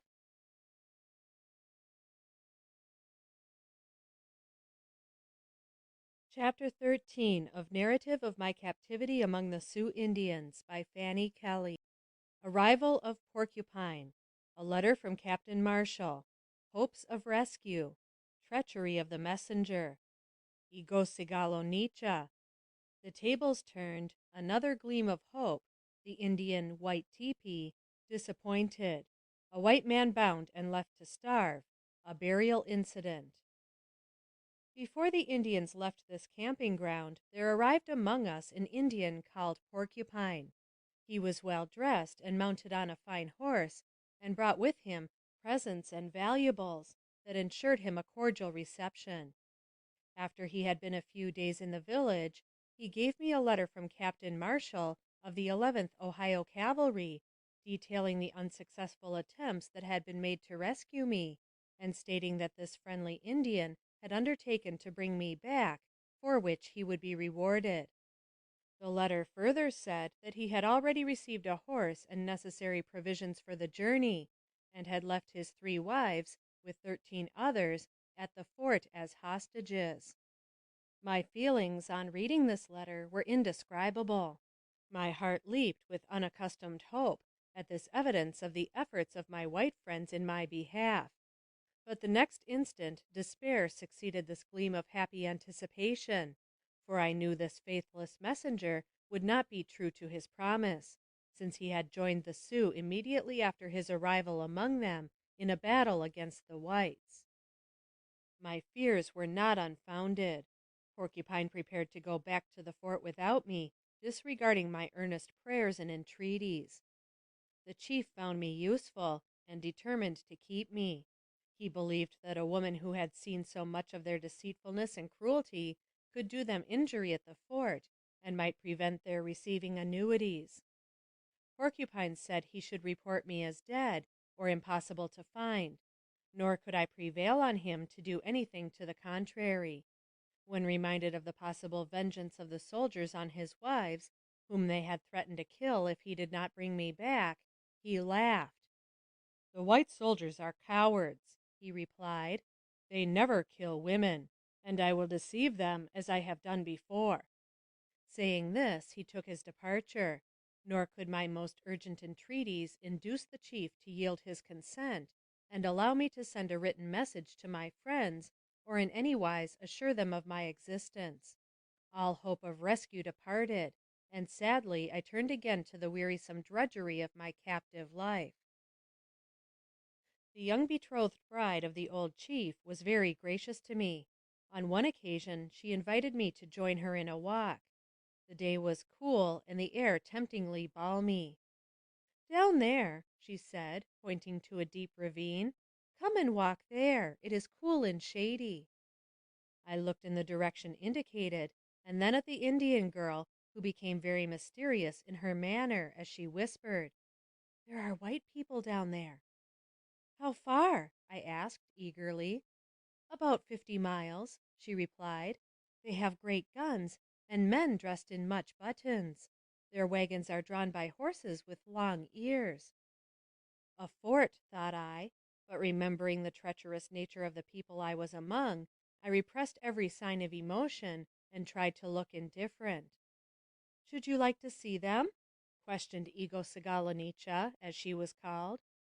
"They are strangers to me," I said quietly. "I do not know them." "Are you sorry to live with us?" "You do not have such bread as I would like to eat," replied I cautiously. "And are you dissatisfied with our home?" "You have some meat now. It is better than that at the other camping ground. There we had no food and I suffered." "But your eyes are swollen and red," hinted she. "You do not weep for bread." These questions made me suspicious, and I tried to evade the young squaw, but in vain. "Just see how green that wood is," I said, affecting not to hear her. "But you do not say you are content," repeated she. "Will you stay here always, willingly?" "Come and listen to the birds," said I, drawing my companion toward the grove. I did not trust her, and feared to utter a single word, lest it might be used against me with the chief.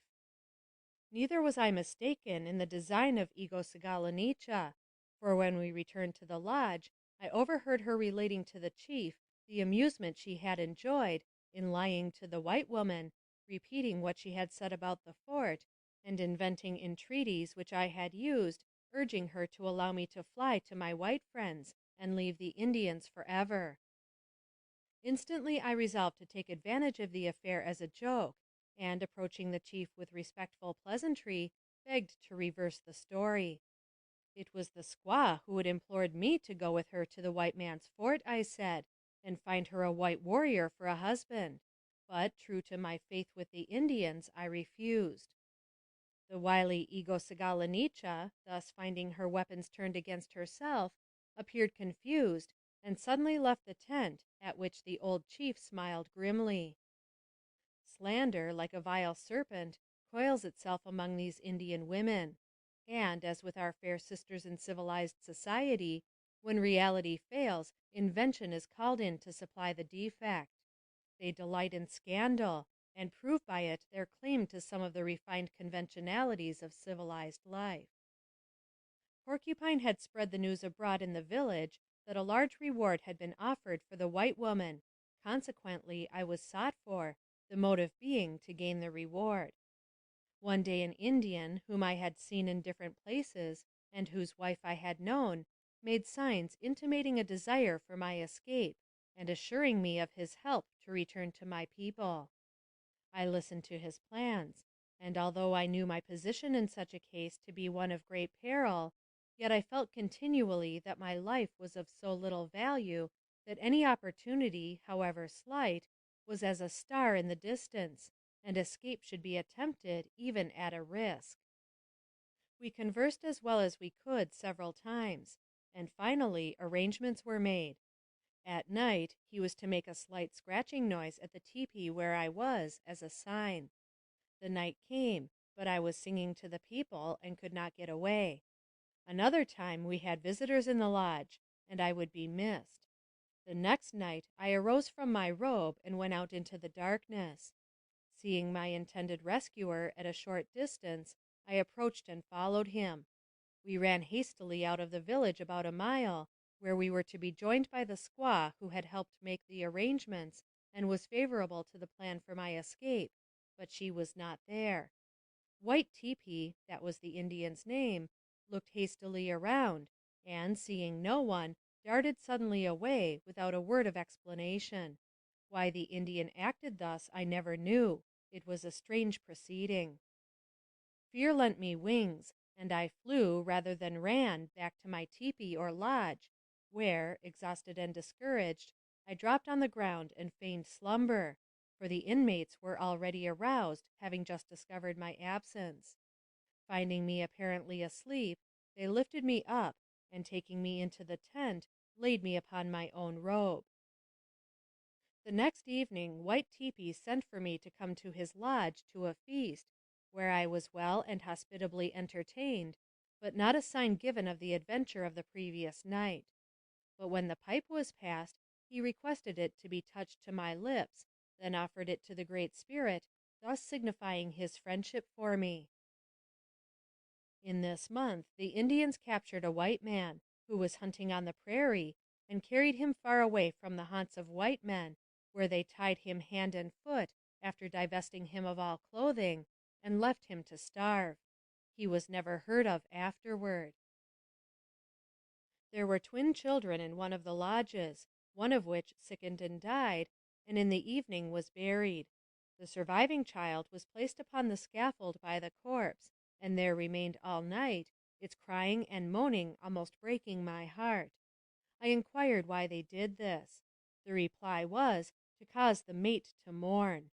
The mother was on one of the neighboring hills, wailing and weeping, as is the custom among them. Every night nearly there were women among the hills wailing for their dead. End of chapter 13.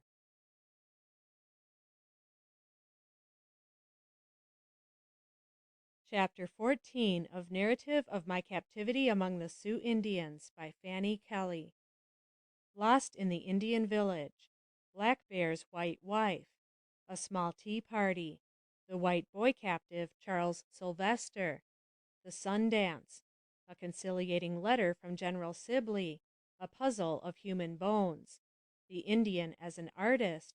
I Destroy a Picture and am Punished with Firebrands. A Sick Indian. About the 1st of October, the Indians were on the move as usual, and by some means I became separated from the family I was with, and was lost.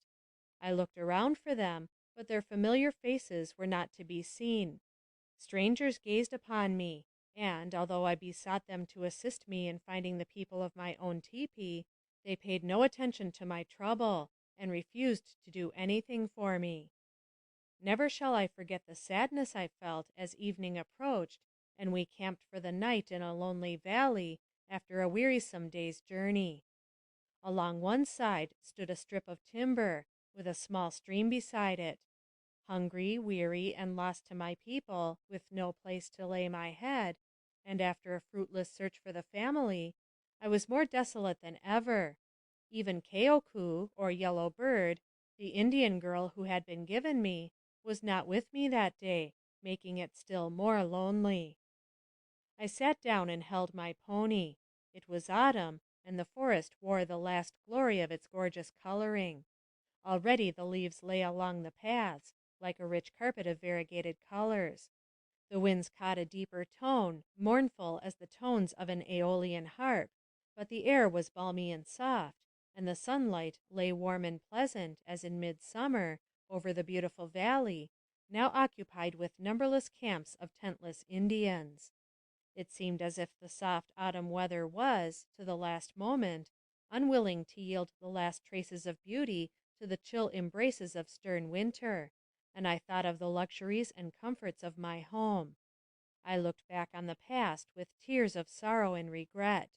My heart was overburdened with grief, and I prayed to die. The future looked like a dark cloud approaching, for the dread of the desolation of winter to me was appalling.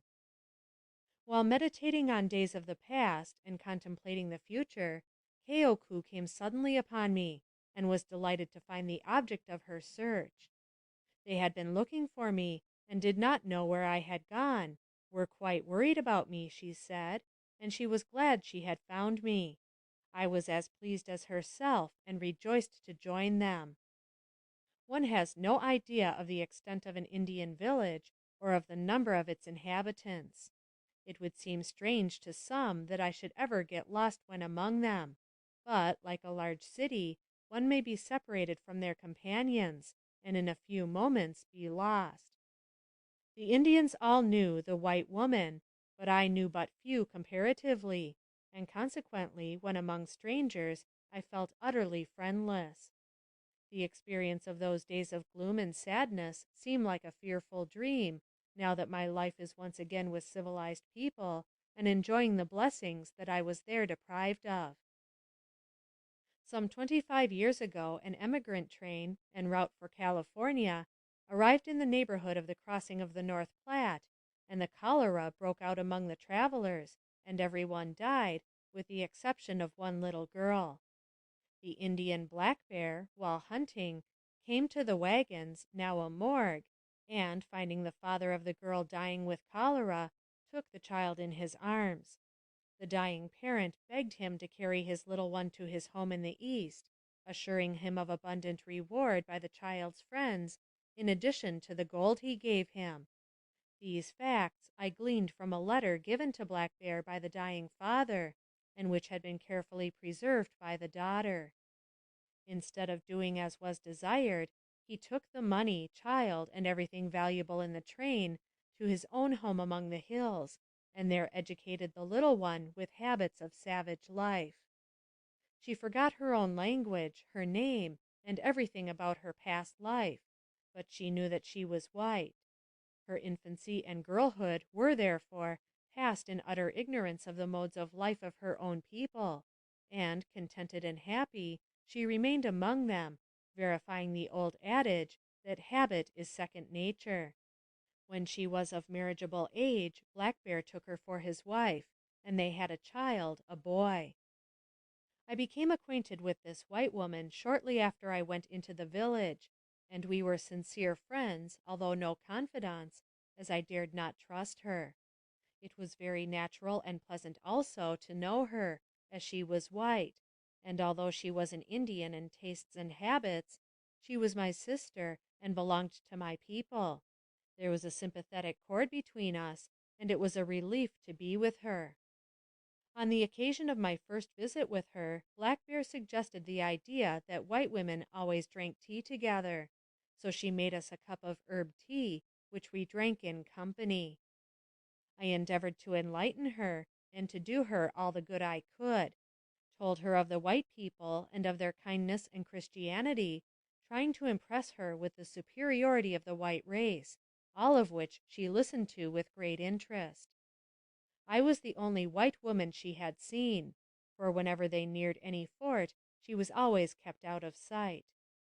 She seemed to enjoy painting herself and dressing for the dances, as well as the squaws, and was happy and contented with Indian surroundings, for she knew no difference.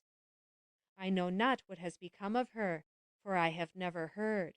Neither can I remember the name of her father, which was in the note handed the Indian by his dying hand.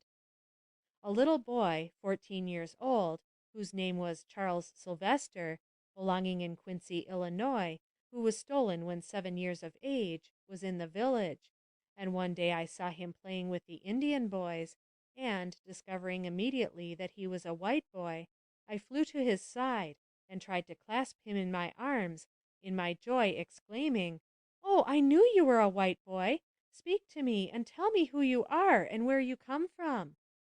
He also had forgotten his name and parentage, but knew that he was white.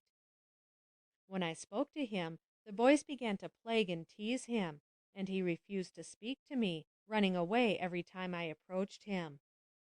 1 year after, one day when this boy was out hunting, he killed a comrade by accident, and he dared not return to the village. So he escaped on his pony to the white people. On his way to the States, he called at a house where they knew what Indians he belonged to, and they questioned him whether he had seen a white woman in the village. He replied in the affirmative, and a bundle of pictures being given him, he picked mine out from among them, saying, "That is the white woman whom I saw." After a while, being discontented with his own people, he returned to his adopted friends on the North Platte, and became an interpreter and trader, and still remains there, doing business at various posts. When the Indians went to obtain their annuities, they transferred me to the Unkpapas, leaving me in their charge, where there was a young couple and an old Indian who had 4 wives. He had been very brave, it was said, for he had endured the trial which proves the successful warrior. He was one of those who looked at the sun without failing in heart or strength. This custom is as follows. The one who undergoes this operation is nearly naked, and is suspended from the upper end of a pole by a cord, which is tied to some splints which run through the flesh of both breasts. The weight of his body is hung from it, the feet still upon the ground helping support it a very little, and in his left hand he holds his favorite bow, and in his right, with a firm hold, his medicine bag. A great crowd usually looks on, sympathizing with and encouraging him, but he still continues to hang and look at the sun without paying the least attention to anyone about him. The mystery men beat their drums and shake their rattles and sing as loud as they can yell to strengthen his heart to look at the sun from its rising until its setting, at which time, if his heart and strength have not failed him, he is cut down, receives a liberal donation of presents, which are piled before him during the day, and also the name and style of a doctor or medicine man, which lasts him and ensures him respect through life. It is considered a test of bravery. Superstition seems to have full sway among the Indians, just as much as in heathen lands beyond the sea, where the Burma mother casts her child to the crocodile to appease the Great Spirit. Many of these Indians were from Minnesota, and were of the number that escaped justice 2 years before, after committing an indiscriminate slaughter of men, women, and children.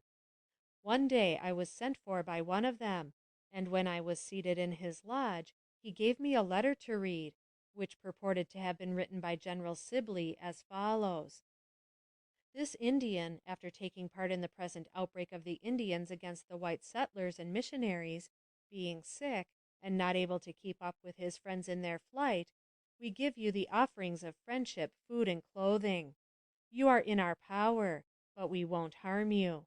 Go to your people and gladden their hearts. Lay down your weapons and fight the white men no more. We will do you good and not evil. Take this letter, in it we have spoken. Depart in peace, and evermore be a friend to the white people, and you will be more happy. H. H. Sibley, Brigadier General, Commanding Expedition. Instinctively, I looked up into his face and said, "Intend to keep your promise?" He laughed derisively at the idea of an Indian brave abandoning his profession. He told of many instances of outrageous cruelties of his band in their marauding and murderous attacks on traveling parties and frontier settlers, and further, to assure me of his bravery, he showed me a puzzle or game he had made from the finger bones of some of the victims that had fallen beneath his tomahawk. The bones had been freed from the flesh by boiling, and, being placed upon a string, were used for playing some kind of Indian game. This is but one of the heathenish acts of these Indians. The Indians were fond of recounting their exploits, and, savage-like, dwell with much satisfaction upon the number of scalps that they have taken from their white foes. They would be greatly amused at the shuddering horror manifested when, to annoy me, they would tauntingly portray the dying agonies of white men, women, and children who had fallen into their hands, and especially would the effect of their description of the murder of little Mary afford them satisfaction. I feel now that I must have been convinced of her death, yet I could not then help hoping that she had escaped. These exploits and incidents were generally related by the Indians when in camp having nothing to do. The great lazy brutes would sit by the hour, making caricatures of white soldiers, representing them in various ways, and always as cowards and inferior beings, sometimes as in combat, but always at their mercy. This was frequently done, apparently to annoy me, and one day, losing patience, I snatched a rude drawing from the hands of an Indian, who was holding it up to my view, and tore it in two, clasping the part that represented the white soldier to my heart, and throwing the other into the fire. Then, looking up, I told them the white soldiers were dear to me, that they were my friends, and I loved them. I said they were friends to the Indians, and did not want to harm them. I expressed myself in the strongest manner by words and signs. Never did I see a more enraged set of men. They assailed me with burning firebrands, burning me severely. They heated the points of arrows, and burned and threatened me sorely. I told them I meant no harm to them, that it was ridiculous their getting angry at my burning a bit of paper. I promised I would make them some more, that they should have pictures of my drawing, when at last I pacified them. They were much like children in this respect, easily offended but very difficult to please. I was constantly annoyed, worried, and terrified by their strange conduct, their transition from laughing and fun to anger and even rage. I knew not how to get along with them. One moment they would seem friendly and kind. The next, if any act of mine displeased them, their faces were instantly changed, and they displayed their hatred or anger in unmeasured words or conduct. Children one hour, the next fiends. I always tried to please them, and was as cheerful as I could be under the circumstances, for my own sake. One day I was called to see a man who lay in his tepee in great suffering. His wasted face was darkened by fever, and his brilliantly restless eyes rolled anxiously, as if in search of relief from pain. He was reduced to a skeleton, and had endured tortures from the suppuration of an old wound in the knee. He greeted me with the how of Indian politeness, and in answer to my inquiry why he came to suffer so, he replied, "I go fight white man. He take away land and chase game away. Then he take away our squaws. He take away my best squaw." Here his voice choked, and he displayed much emotion. Pitying his misery, I endeavored to aid him, and rendered him all the assistance in my power, but death was then upon him. The medicine man was with him also, practicing his incantations.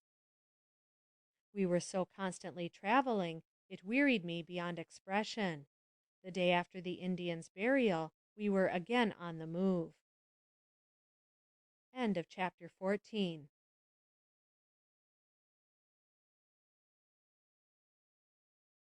Chapter 15 of Narrative of My Captivity Among the Sioux Indians by Fanny Kelly. Preparing the Chi-Cha-Cha, or Killikinnick. Attack on Captain Fisk's emigrant train. 14 whites killed. A big haul of whiskey. A drunken debauch. I write a letter to Captain Fisk under dictation. Poisoned Indians. The train saved by my clerical strategy. One of the occupations given me, while resting in the villages between war times, was to prepare the bark of a red willow called Killikinnick for smoking instead of tobacco. They discovered that I could sing, and groups of idle warriors would gather around me before the tent, urging me to sing as I worked. A dreary, dreary task, chanting to please my savage companions while I rubbed and prepared the bark of willow, my heart ready to burst with grief. On the 5th of September they went to battle, and surprised a portion of Captain Fisk's men passing in escorting an emigrant train, 14 of whom they killed, and captured 2 wagons loaded with whiskey, wines, and valuable articles. There was a quantity of silverware and stationery also taken by them. Among the articles captured and brought into camp were a number of pickles in glass jars, which the Indians tasted. The result was comical in the extreme, for there is nothing that an Indian abhors more than a strong acid. The faces they made can be imagined but not described. Thinking they might be improved by cooking, they placed the jars in the fire, when of course they exploded, very much to their disgust for the white man's kettles. I could hear the firing plainly, and when they returned that night in triumph, bringing with them the plundered stores, they committed every description of extravagant demonstration. In the wild orgies which followed, they mocked and groaned in imitation of the dying, and went through a horrid mimicry of the butchery they had perpetrated. They determined to go out again and capture a quantity of horses corralled in the neighborhood, and sweep the train and soldiers with wholesale massacre, but they feared the white man's cannon, and deliberated on means of surprising by ambush, which is their only idea of warfare. Indians are not truly brave, though they are vain in the name of courage. Cunning, stealth, strategy, and deceit are the weapons they use in attack. They endure pain because they are taught from infancy that it is cowardly to flinch, but they will never stand to fight if they can strike secretly and escape. Fearing the cannon, yet impatient for the spoil almost within view, the Indians waited for 3 days for the train to move on and leave them free to attack. For 2 days I implored and begged on my knees to be allowed to go with them, but to no avail. At last I succeeded in inducing them to allow me to write, as they knew I understood the nature of correspondence, and they procured for me the necessary appliances and dictated a letter to Captain Fisk, assuring him that the Indians were weary of fighting, and advising him to go on in peace and safety. Knowing their malicious designs, I set myself to work to circumvent them, and although the wily chief counted every word dictated, and as they were marked on paper, I contrived, by joining them together and condensing the information I gave, to warn the officer of the perfidious intentions of the savages, and tell him briefly of my helpless and unhappy captivity. The letter was carefully examined by the chief, and the number of its apparent words recounted.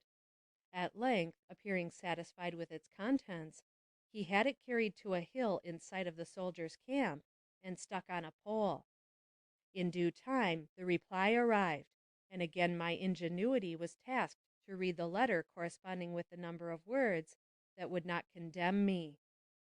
The captain's real statement was that he distrusted all among the savages, and had great reason to. On reading Captain Fisk's words that seemed to crush my already awakened hopes, my emotion overcame me.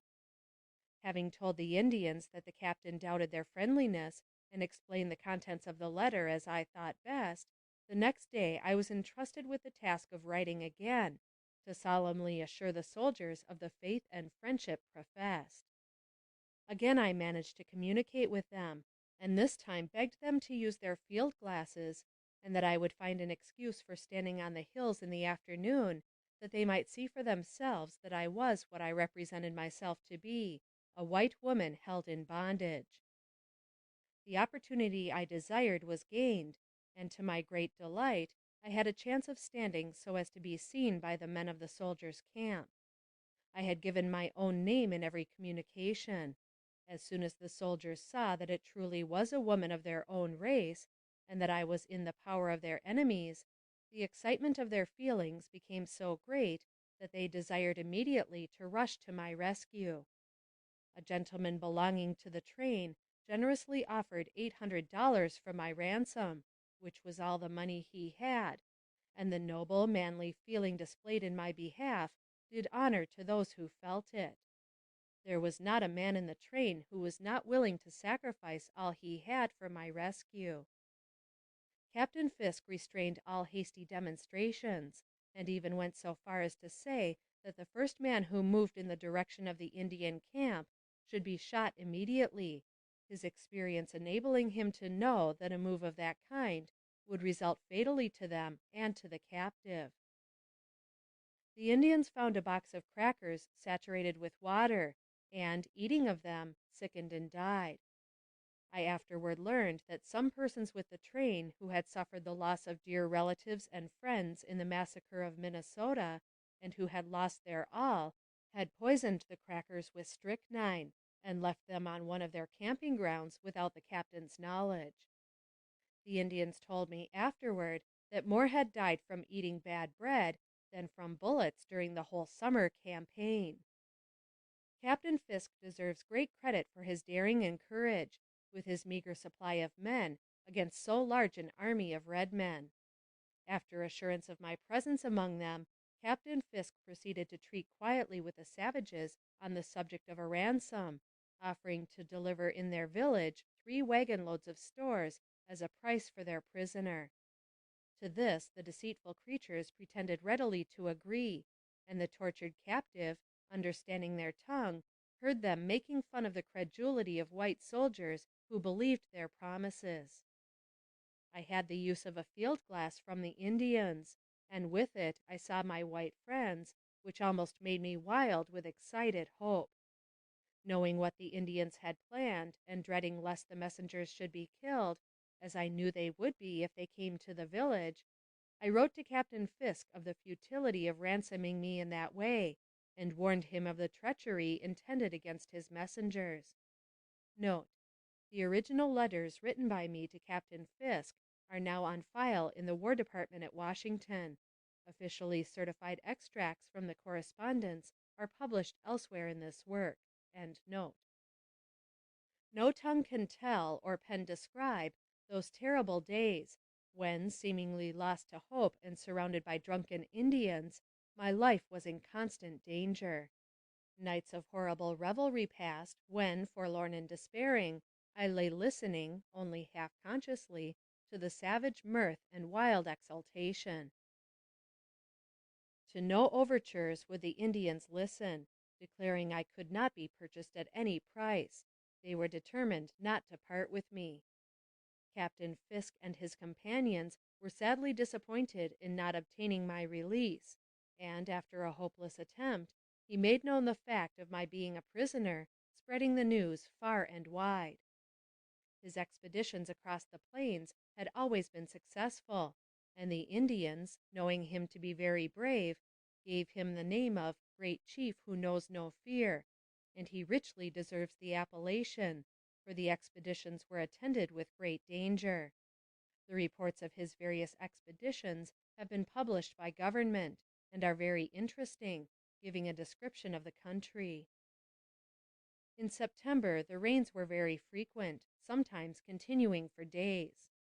This may not seem serious to those who have always been accustomed to a dwelling and a good bed, but to me, who had no shelter, and whose shrinking form was exposed to the pitiless storm, and naught but the cold ground to lie upon, bringing the pains and distress of rheumatism, it was a calamity hard to bear, and I often prayed fervently to God to give me sweet release in a flight to the land where there were no storms.